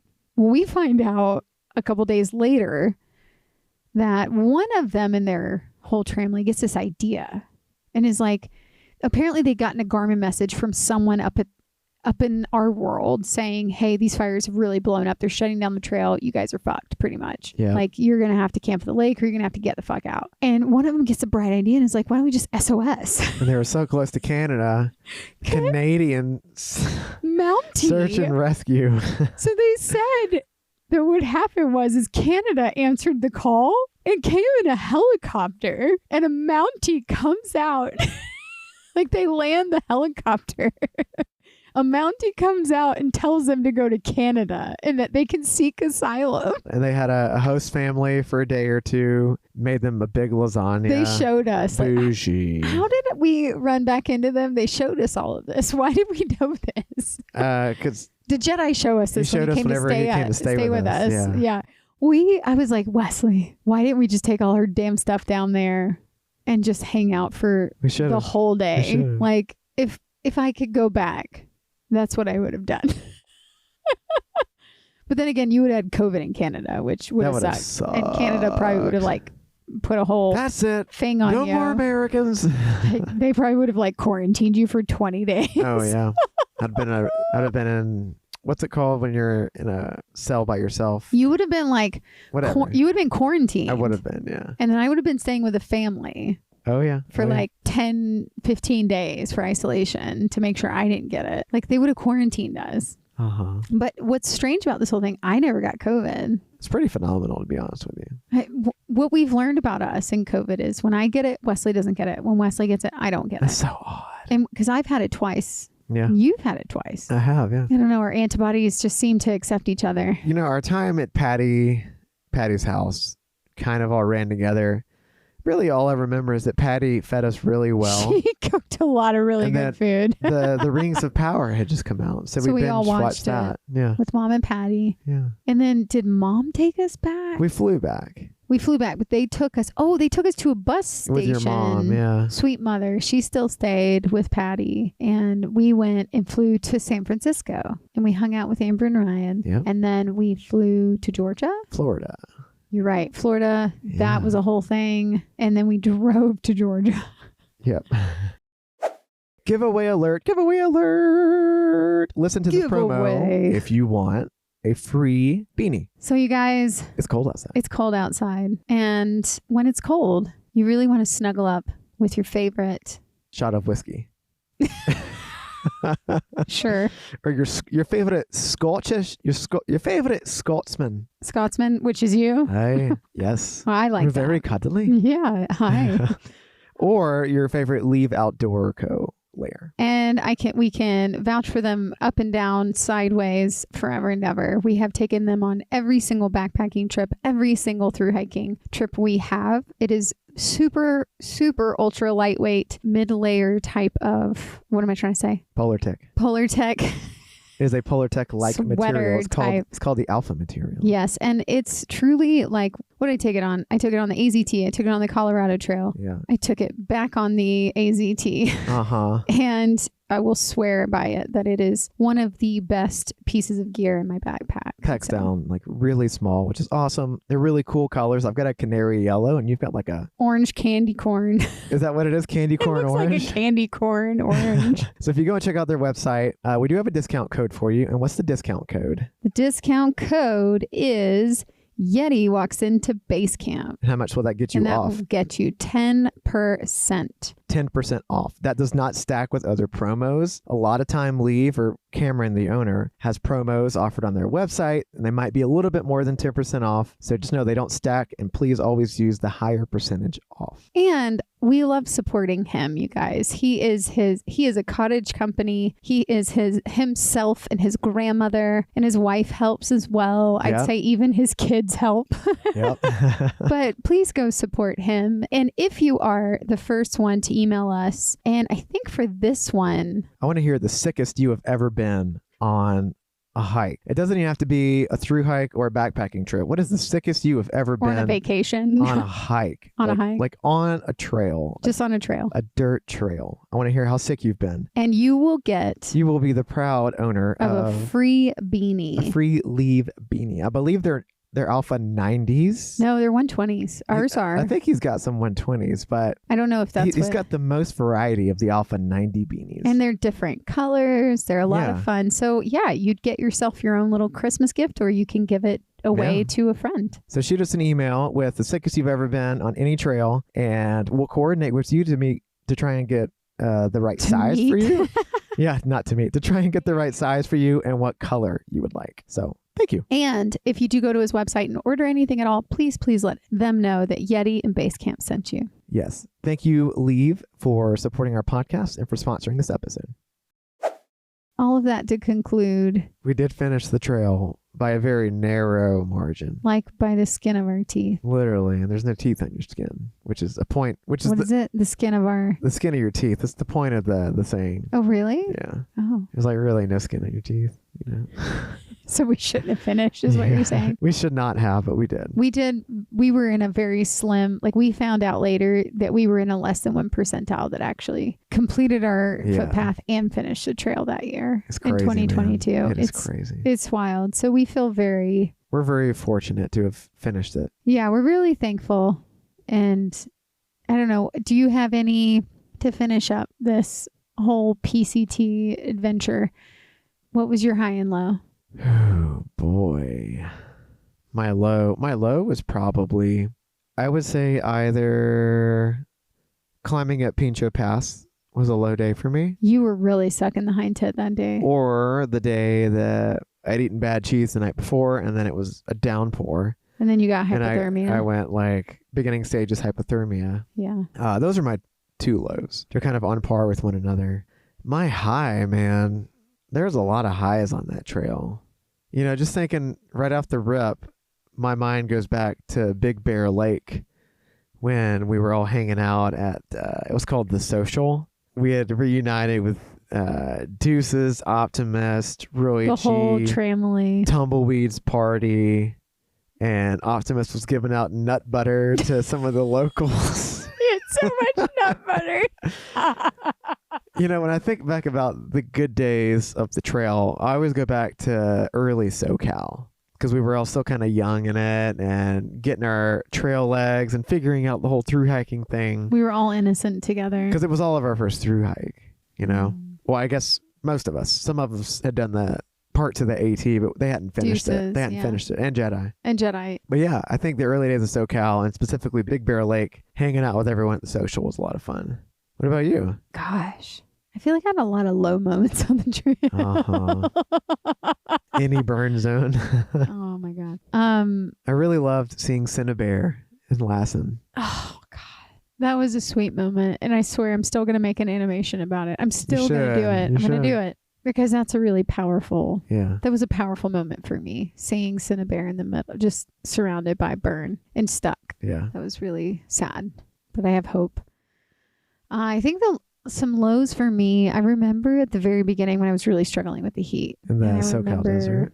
Yeah, I remember that Mary's Oasis before that, where I was literally sitting on rocks, and I was like, I'm not gonna make it. That's where Decade said he saw a bunch of skulls. Yeah, it's probably one of the hardest times I ever had on the trail was right then. Really? Yeah, I never thought about giving up on the trail, but I definitely was like, whoa, I've never felt my body go into a place like this, and I was going into a really scary place. Yeah. And I just remember thinking I need salt and I need water. Yeah. And then we finally found the water a few miles after that. But I was really scared, actually. I'd never felt that way before. And then I started to realize what heat does to me because I'd never been in such heat like that. Yeah. Lots of water, lots of salt. Yeah, desert heat in me, I've had to learn how to dial that because I had never encountered that before. Mm-hmm. So it was really scary for me. That was a big low. I think the other big low was, the Sierras was really scary for me at Bishop when I had a panic attack. Bishop was tough. I had a panic attack. Like I literally started hyperventilating on Bishop Pass. And I was like, I hate this. I don't want to do this anymore. I was literally like, we need to build a cave right here, or we need to build out a campsite. You guys, it was in the middle of a ledge. It was a ledge. And I'm like, I cannot keep going. We're going to slip to our death, or we're going to slip to our death. So we were going to slip from all of the switchbacks that were sheer drops that just had slush snow on them at that point. I was like, we have no control. We can't even use our ice axe or our crampons. Yeah. And I just remember going, we're just going to dig a hole and make a campsite. Like I cannot do this anymore. And Wesley just looked at me. He like started to dig the hole. And then I was like, let me explain my process. This is ridiculous. And he's like, I'm just so frustrated right now. I'm like, why are you frustrated? He's like, well, I just feel like you're not listening to me. I was like, tell me then what? Like, tell me. He goes, I just think we'll make it out of here safely if we do it right now. And I'm like, then explain it to me. We know there's trail right underneath the foot of slushy snow. He's like, I will make a boot pack and you can put your foot in the boot pack. Yep. And we're going to be okay. And as he said it, he explained it. And I'm like, okay. Yeah. And I trusted you. What was a high for you? There were so many highs. You know what? I think Boulder Oaks was a high. Night 2? Night 2. Sitting around the campsite and all of us like going around and talking about our stories. And Lucky Charms. Yeah. And Lucky Charms. Don't know what happened to that woman. Where did Lucky Charms go? I don't know. Yeah. But I just think it's strange to think this now, but it was those formative moments on the trail that actually made the trail. Yeah. Yeah. Because we stuck with those people on and off and leapfrogging the rest of the trail. The rest of the trail. Yeah. So I think that it's really important when you're doing a thru hike to like pay attention to the people you meet at the beginning. Yeah. And just like actually make those memories with them, because those really do become your family people and the people you stick with in life, I think. At least for us on that trail. Yeah. Yeah. I mean, I always say goat rocks. Yeah. Because that was a beautiful moment. It was epic. Yeah. I mean, I think it was magical because that is where we were engaged, was Mount Rainier. And we were in Washington and we had walked to Washington and we were doing it together. So it just felt very deep. Full circle. Yeah. Like I couldn't put a word on it because it was so deep. It was an experience of we're together. I will never forget this moment. Oh my God, I might cry. You are. When the sun was setting and the inversion hit over Rainier. Yeah. And we both were just hugging together as we were staring at it. And Tumbleweed got a picture of us. It was so special to me because it was just a beautiful moment of like, we're together and we're so strong together. And we're looking at this moment in which we almost died on Rainier. And look at us doing what we're doing together. I think I'd always wanted that for so long, like having a partner that I could do hard shit with. And I found one. Damn right. Yeah. And it was just a really special moment of like realization of like, oh my God, I found my person. And look at what we're doing together. And this is just really special. That's beautiful. Hey, we found each other. I know. We're a power couple. Badass thru hiking power couple. But even when we're not thru hiking, we're still it's true. Still a good couple. I have 2 more questions. I do too for you. Yeah. But you can go first. What do you think is the biggest thing the trail taught you? I think that I, being who I am in professional world, for those who haven't listened to my whole story, I planned out this trail. I literally dissected this trail 6 months before we started. I took the Far Out app and I went mile for mile for 6 months before. And I planned out mile for mile what we were going to do, because this is what I do in my professional world.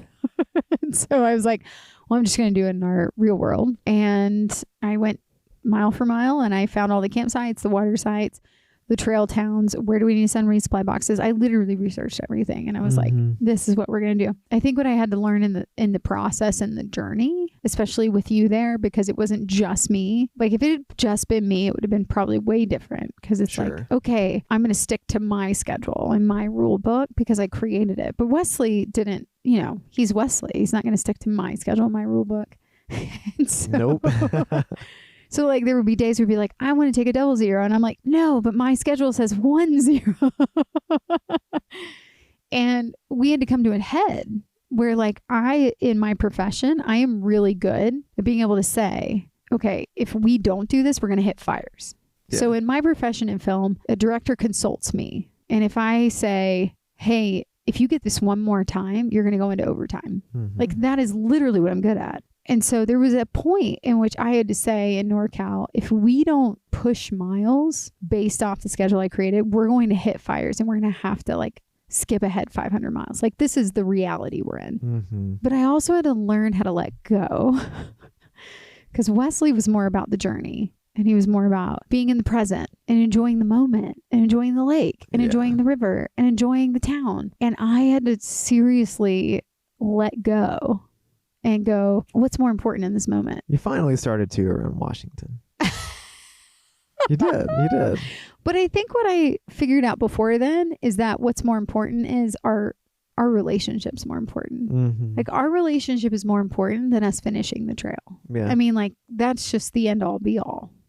And that's probably the biggest thing the takeaway for me was that. That's the biggest thing I learned on the trail. Okay. Is that you and I are more important than touching the terminus. And if we're in an issue and we touch the terminus and it breaks us up, it's not worth it. Yeah. So I had to learn how to let go and compromise. 2 years into marriage then. Yeah. And that's like, I feel like year 10 is what I've heard people say. But yeah, that was my biggest thing. Wait, what was yours? A little bit different than yours. Probably that I'm capable of like epic badass things. That would make sense. Like I didn't go and mountaineer K2 or anything, but I sucked it up for 6 months and hiked a really long ways. And I did it with my partner, and we had to work through a lot to do that. And at the same time, it's like a video game. You're overcoming all these different challenges on each level or each day of the hike. I knew I was like capable of doing cool stuff before we ever thru hiked, but like the thru hike itself is quite an accomplishment. So I think I was just really proud of myself, and that gave me a little bit of a morale boost. I remember playing the Mulan song, Make a Man Out of You. You did. Like hundreds of times on this trail. And I was like, yeah, I'm a freaking man, boy. Not that I'm toxically masculine or anything. No. But you know what I mean. Can I share just that your family, well, just saying I think this makes sense for where you are at, because your family has never left where they grew up. Like, it's true. Like generations to generations to generations. They've never done anything. They've stayed in Georgia for that's scary. Yeah. And overcome it. Like, I feel like you're the first of your family that actually was like, I'm the sojourner. You are. Yeah. And you were like, I'm going to do something that was really fucking hard. And the fact that you finished it, it just kind of, it showed, or it changed a path in your family. I think it did. Yeah, I think so. And so for any generation or linear journey kid we have, you just changed a genetic too. Like you literally are showing, if we had a kid, you're showing the kid like, hey, you can do really hard shit, or we support you no matter what. You can go out and you can explore. You can be an adventurer, because look what we did. Like you this is your ceiling. Like Amber's tattoo, enough. You are enough. And you proved to yourself you are enough. Damn right. Like you didn't. Sure did. You did something that the people you knew back home had never done. Might have bitched and moaned along a lot of the way. We all do. I know. We all do. Yeah. But you did it. Well, thank you. Yeah, I'm so proud of you. I received that. Thank you. Yeah. Flipping it back to you, you can't change things that happen, but you could change, if you could go back in time, how you handle or respond to them. What is one situation on the whole PCT that you would go back and change how you handled or responded to it? Can I give two? You get one. No. Two, fine. Go ahead. I think my first one would be how I responded to deuces on Apache Peak when I asked him how he was doing and he thought I was being sarcastic and he said, fuck you. I thought you were going to say optimist. Well, okay, also that one. Yeah. Can I give like 3? Sure. But no, the way that I responded to Optimus when we first met him, and I was like, I never want to hike with that guy. I never want to hike with that guy. That was a really stupid thing for me to say because he became such a precious, I don't want to say precious, but like a special person to us. The precious. Like he became a family member. Yeah. And I didn't give room for that from the beginning because he reminded me of my mother. So okay. I love you, mother, but it was like just I got triggered by him. And I was like, oh my God, this triggers me. Yeah. I don't know what to do with this. I don't want to deal with this. So I just won't deal with it. And then he became a part of our lives. And I was like, okay, now I have to deal with this and recognize and realize like, okay, this reminds me of my family history or my family process and me, because I think Optimus and I have very similar processes because my mother pushed me into performance, pushed me into being perfect and having all these accolades. And so I think Optimus reminded me of a piece of myself when I was that age where I was like, I don't like this version of myself.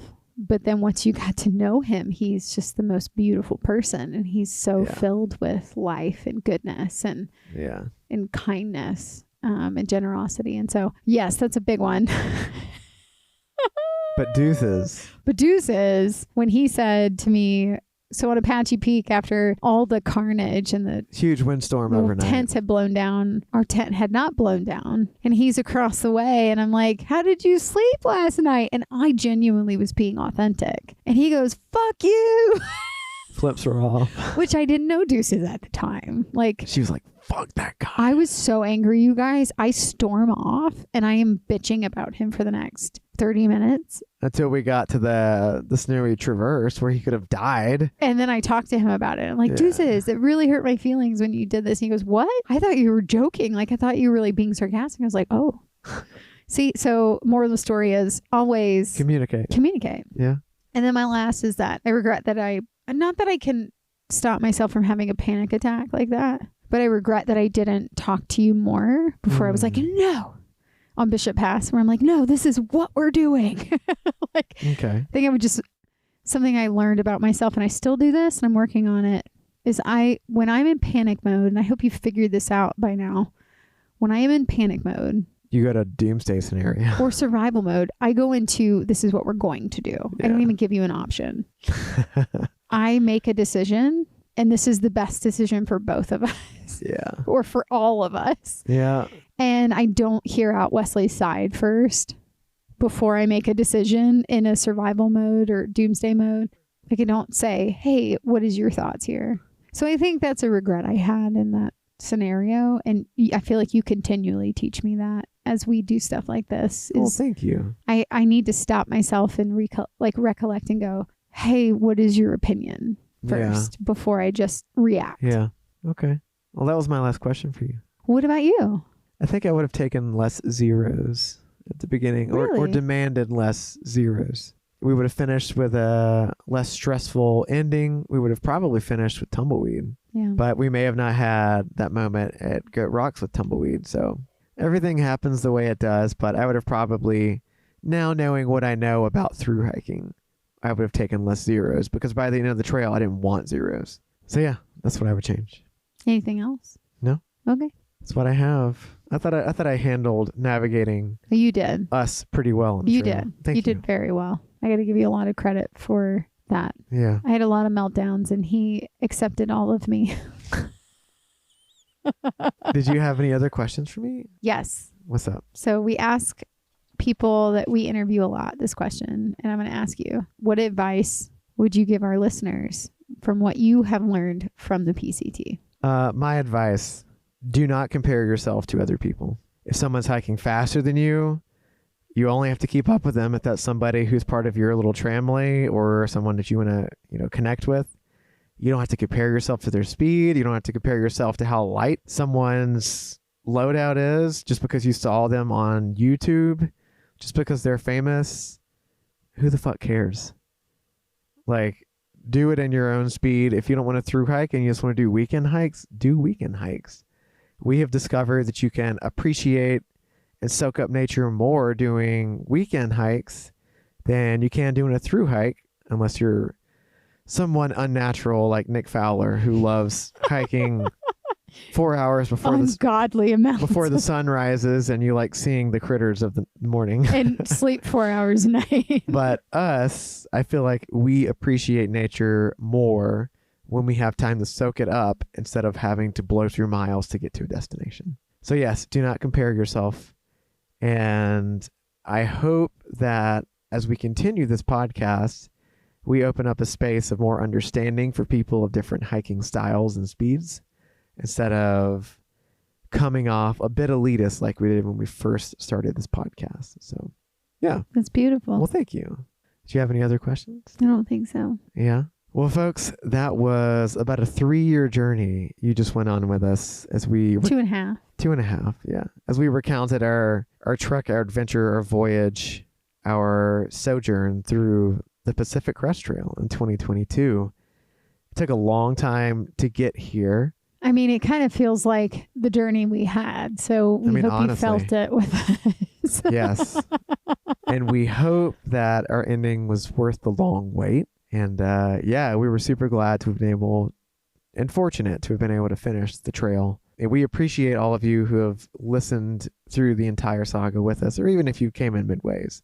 Like, thanks for listening. The podcast was originally meant to be just about recounting our PCT story, and it became a lot more. But, you know, this is... Welcome to a through hike. This is the first box checked off of what we wanted this podcast to be about. Pretty big venture. It feels like we're touching the Terminus right now. It kind of does, doesn't it? Yeah, it does. It feels like an event. But we're not going to ask all of you to go into Canada with us.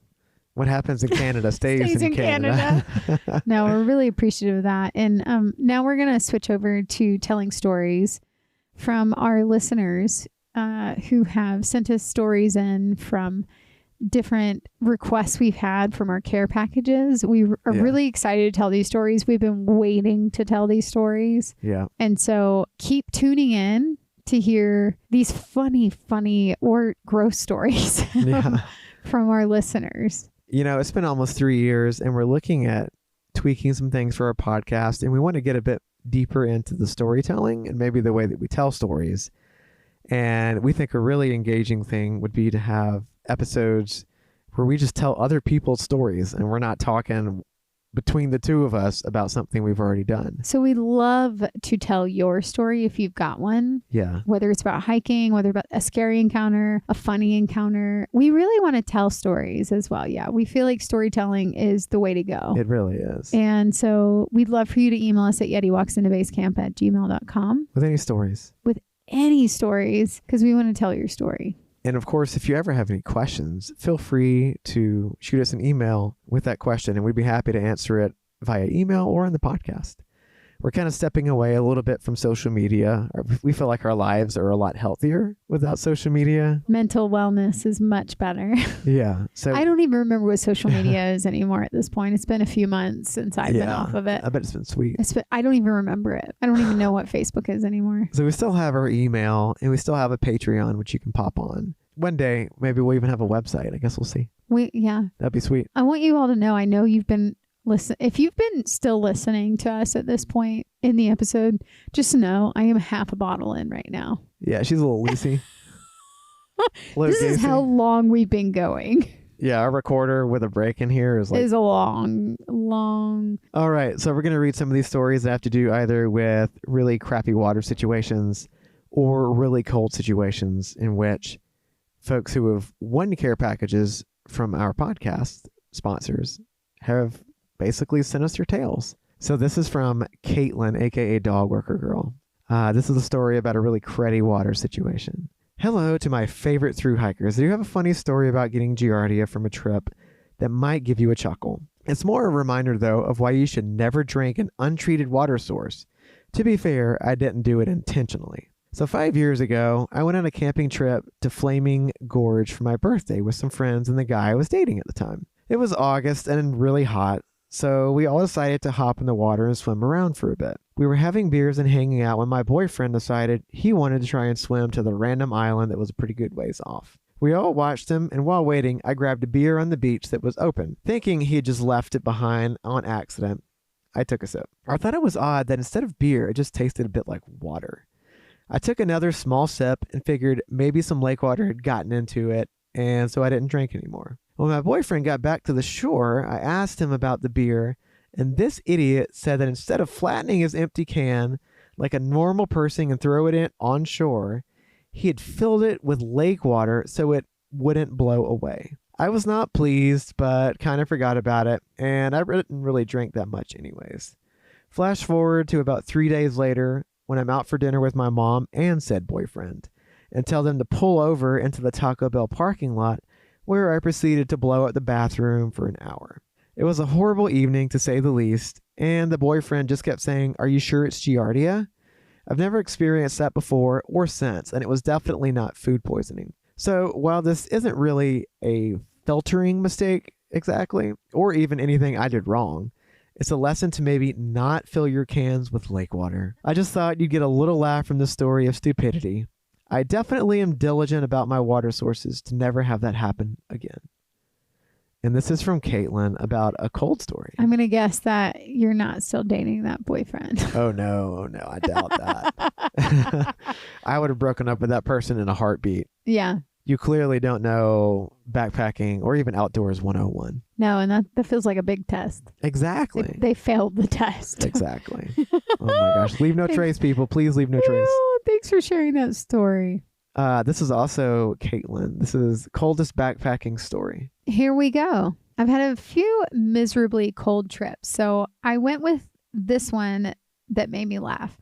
I had a friend who was a pretty seasoned hiker and backpacker, and he suggested we go on a quick overnight since it was a relatively nice winter weekend. And I said yes, but only because he had the gear and I could borrow it to stay warm. And at the time, I didn't have the best gear and I still needed a 0-degree bag. But thankfully, he had one that I could use. And so we decided to just go a couple miles on a local trail that we both loved that didn't get a lot of traffic. Totally get you, girl. It goes up a narrow canyon and follows up a creek. So it's very scenic, but it's a little bit, I would say, bushwhacking. We decided to set up the tent on a relatively flat spot, a little off the trail, and set it up with a little fire to heat our dinner. I remembered it was so cold and I constantly turned my body like I was a rotisserie chicken just to try and get warm. He showed me the hot water bottle trick and I snuggled into bed with a toasty Nalgene. It's important to note that while he knew better, he still decided to hike in wearing jeans.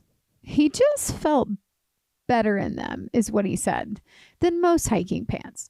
So he took them off and went to bed in some long thermals. We woke up to a foot of fresh snow all around us and bowing. It was bowing. It was bowing in the sides of the tent a little. His jeans that had been wet at the bottoms when we went to bed were now frozen in a solid cuff at the bottom, and he had to put them back on.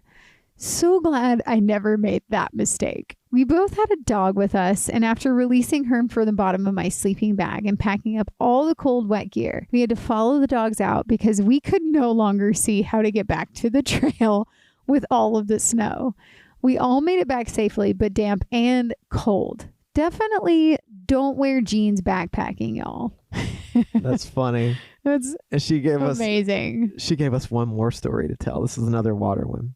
So last year, I really wanted to go backpack down in Escalante, Utah, but it's hard finding fellow backpacking friends and then matching up schedules to do trips together. So I found a couple of people from a backpacking Facebook group who had done trips together and wanted to backpack with me. I'd never met these people before, but figured they couldn't be axe murderers, right? If they vouched for each other. The guy picked me up on the way down, and the other woman was meeting us down there that evening. So we decided to do an infamous trail in southern Utah called the Cosmic Ashtray. That sounds mysterious. It sounds terrifying. It leads to this gorge, it leads to this gorgeous natural pothole that's the biggest of its kind, with this massive boulder in the center and all this deep orange sand. It's a spectacular natural wonder, but it's tucked away in the desert and really makes you work for it. There's two main approaches for it, one having an easier drive, but much longer hike, and the other having a much harder drive through deep sand, but a shorter hike. Being total strangers, I just followed his lead because he had been in the area a bit more than me. but I knew in the back of my head that we were at the longer hike trailhead. He thought we were at the shorter one though. But because he felt certain it wasn't the longer one, I made the mistake of packing much less water than I should have for what turned into a 10-mile hike. I had maybe 1.5 liters of water. It was October, so I didn't think it would be too bad.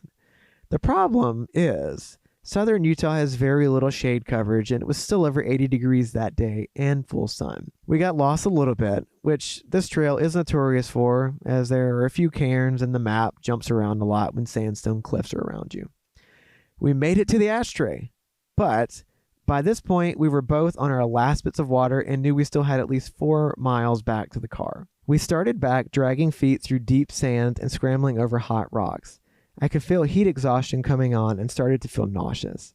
The last 2 miles of the hike, I stopped under every shade tree I could find and shoved my wrists into the cold and tried to keep my inner core temperature cool. The guy even offered to run to the car and bring back water, even though he was totally out of water as well. I said no and that I would just take it slow, not wanting to put him at risk too. We finally made it to the car and chugged down Gatorade. I hope you were able to keep it down. It was honestly embarrassing that both of us had messed up so badly when we were both very aware hikers. Even after years of time outside, it's easy to let your guard down and make a mistake that could be deadly. Always bring extra water. Now I often have way more than I need just in case. Super smart. Smart. Very smart. She said, thanks for reading. My stories haven't been too extreme, thankfully. Knocks on wood. But they've been comedic at times and good learning lessons. You guys are the best. Hoping to do my first baby through hike by next year because you guys have inspired me so much to get out there. Oh my gosh, you've got to tell us what you're doing. Yeah, we want to know what days. trail. Yeah. Thank you, Dog Walker Girl. We appreciate you. She's like one of our most loyal fans. She's amazing. You're awesome. Mm-hmm. This is Grace. My name is Grace, and I'm a listener of your podcast. My friend Bryn, who's truly one of the most adventurous people I know, actually introduced me to it, and I've been hooked ever since. I admire her so much, and when she recommends something, I know it's going to be good. Recently, my husband and I took a little getaway to Shenandoah, and it was absolutely beautiful. Such a refreshing escape into nature. And at a national park we had never been to. The only downside was that we got completely ravaged by mosquitoes the whole time. Even our new pup, who we brought along for his first big adventure, got eaten up just as badly. Oh no. That's hard. That's hard. Poor guy. I bet on the nose a lot too. Oh, God, that's where Loba gets it. It definitely left us with some itchy memories, but we still laughed our way through it and had such a great time exploring together. I bet that was for a Sawyer care package, right? Because they give away bug sprays. Yes, and it could have been. Gear treatment. Yeah. That was a fun one. Yeah. Dude, your poor dog. We've taken our doggo to some really mosquito infested areas. And even though she's got her medication, her the nose will mosquitoes still get her. Yeah, they still get you. They still get her, but she's always tested negative for heartworm so far. You want the next one? Yeah. This is another one from Grace. This is her coldest story. The coldest I've ever been was on a camping trip with my dad and my brother David. I must have been around 6 years old. I'm shocked that you remember this. I know. And we woke up one morning to find it was literally 30 degrees inside our tent. I mean, this would have been memorable when I was a kid too. Yeah. Now, 30 degrees doesn't sound all that cold, but when you're 6 and bundled up in a sleeping bag, that suddenly doesn't feel warm enough. It feels like the Arctic, really. I remember shivering, teeth chattering, and wondering why anyone would camp for fun in weather like that. Looking back, though, it's one of those memories that stuck with me, not because it was comfortable, but because it was us all spending time together. Now I take my own trips with my husband and our dog with the goal of going to every national park and lakeshore in the U.S. So whenever we interviewed Tumbleweed a few episodes ago, he mentioned about losing his mother, and Grace left a comment with her 2 stories on Tumbleweed's story about losing his mom. Oh, shit. I've never read this one. Okay. I wanted to add Tumbleweed's story about losing his mom and carrying her with him on trail resonated so strongly with me. I lost my brother Jason almost 3 years ago, unexpectedly, not to suicide, but just, it was sudden. September 15th will mark 3 years without him. Totally feel you, Grace. My other brother, David, at the beginning of August, did a mountaineering trip up to the summit of Rainier, and he carried Jason's ashes there. Rainier was a climb the three of us, plus my dad, who has summited Rainier 5 times, had planned to do together one day. But Jason never made it. Knowing that part of him reached that summit through David means more than I can put into words. Hearing Tumbleweed share his story reminded me that the trail is full of both loss and love, and the mountains, campsites, and even freezing cold tents are the places where our people continue to live with us. Ugh, getting me, guys. The end of our story and everything. Yeah, it's all compounding. Unless I'm pregnant at this point, who knows? Thanks for sharing that, Grace. Thank you so much for sharing that, and I'm so sorry that you lost your brother. I know that's a very painful place, and we're with you in that, and we feel you in that. And Rainier is a very special place to us too, and so I'm glad that David, your brother, was able to take him to the summit. That's a really beautiful and special experience. And 5 times. Yeah, your dad? That's crazy. Whoa. Like, dad dreams, dad goals. Yeah. I mean, what a beautiful story you have and just your family. And I am really sorry. All right. Speaking of Tumbleweed, I have 2 responses from Tumbleweed. He's a man of few words, but what he says is impactful. They combine into like not even a paragraph. So this is his coldest he's ever been story. The coldest I've ever been was conducting enter and clear trench drills at Fort Riley, Kansas. The temp was negative 20 degrees with the wind chill. Insane. Feet were frozen. Water was frozen. Face was frozen. And food, yeah, that was frozen too. No escaping, just enduring. Do they put them in situations like this just so that if they get into the line of battle, it's like, well, we endured this. You can do anything now. It's like through hiking. Oh my God. No wonder that military people through hike like badasses. I love these, like, no escaping, just enduring. I love it. No wonder Beast Mode was like, I'm going to the Terminus, sons of bitches. He's like fucking are you kidding what I've experienced in my life? Like, I can touch a Terminus. Oh, yeah. Like, there's fires around me. There were guns around me. Oh, yeah. His other story is about water. I was hiking just south of Warner Springs when I came upon some much needed water. Warner Springs is on the PCT. Unfortunately, I had to dip deep below the algae and the bugs to get what I needed. I had my Sawyer with me, though, and it saved the day. Tumbleweed. I know. That's hilarious. We love these stories, y'all. Thank you for sending these. Please send us more. Honestly, we love... Clearly, I cried. Yeah. I love hearing these stories. Honestly, yeah. I don't know why. I read most of these, but that one I had not read for some weird reason. Probably because I was working when it got sent. Most likely. Thank you so much for sending them, you guys. Those are just a few that we've gotten for the care packages, and we love hearing these stories, and we love being able to give everyone packages. I mean, you guys, this is incredible gear that you can get for free just by sending in your story. Yeah, we love it. We hope you love it as well. We hope you love the podcast as much as we love telling stories to our family here. Yeah, so I don't know. This is the end of a... This is the end of a saga. It's the end of a saga. The end of the PCT tale, finally. So thank you for listening in, you guys. It's been a journey. It has. And I feel like we've gone with all of you on this journey. Yeah. Oh, man. We will be back in 2026. We'll have a different... Maybe through a different lens. We'll see. Yeah. I think we're going to incorporate a few new things to it. We'll see. Yeah. But really what we want to say is thank you. Thank you for being a listener. Thank you for supporting the podcast, which has really always just been a labor of love. We don't make anything on it.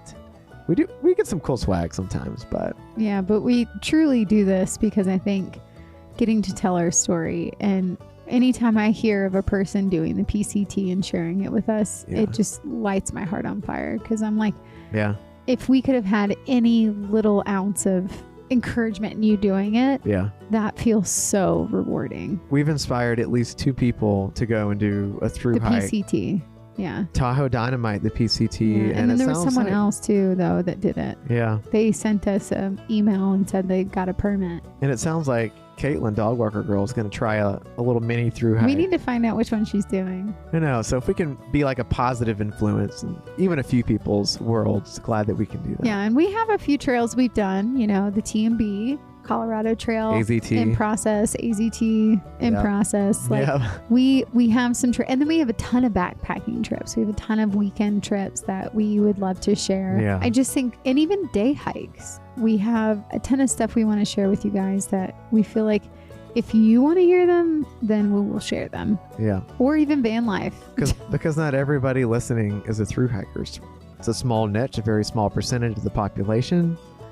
And, you know, if you got kids, it's hard to take 6 months off of life unless you take them with you. Yeah. So I think we're here. We want to be here for the masses. And like Wesley said, if we've ever had any elitist concepts in our vocabulary, I'm sorry. Yeah. I think we've been on a journey in this process, and you've been on this journey with us. And I think we've come to a place in our journey where we have realized that we've been elitist in the beginning of this podcast, and you've kind of heard our process and experience why. But I think we've come to a place now where, as we're getting older and finding out our process, it's that it doesn't matter whether you've continued your footpath, whether you section hiked, whether you skipped 500 miles, whether you did a weekend on the PCT, like, we're all in this together. I think we need a new slogan. Instead of happy trails, No, I definitely want to do the happy trails, but like a little quote. we're all in this together, like High School No. Musical. We're all in this together. No, I think Yeah, sorry, go ahead. I think I've got it. What is it? No matter what your trail, we're all just out there walking. I Whoa. like that. Oh, I have it. Yeah. You say that. Go ahead. No matter what your trail, we're all just out there walking. And if I see you along that trail, You know what I'll say? Happy Happy trails. trails.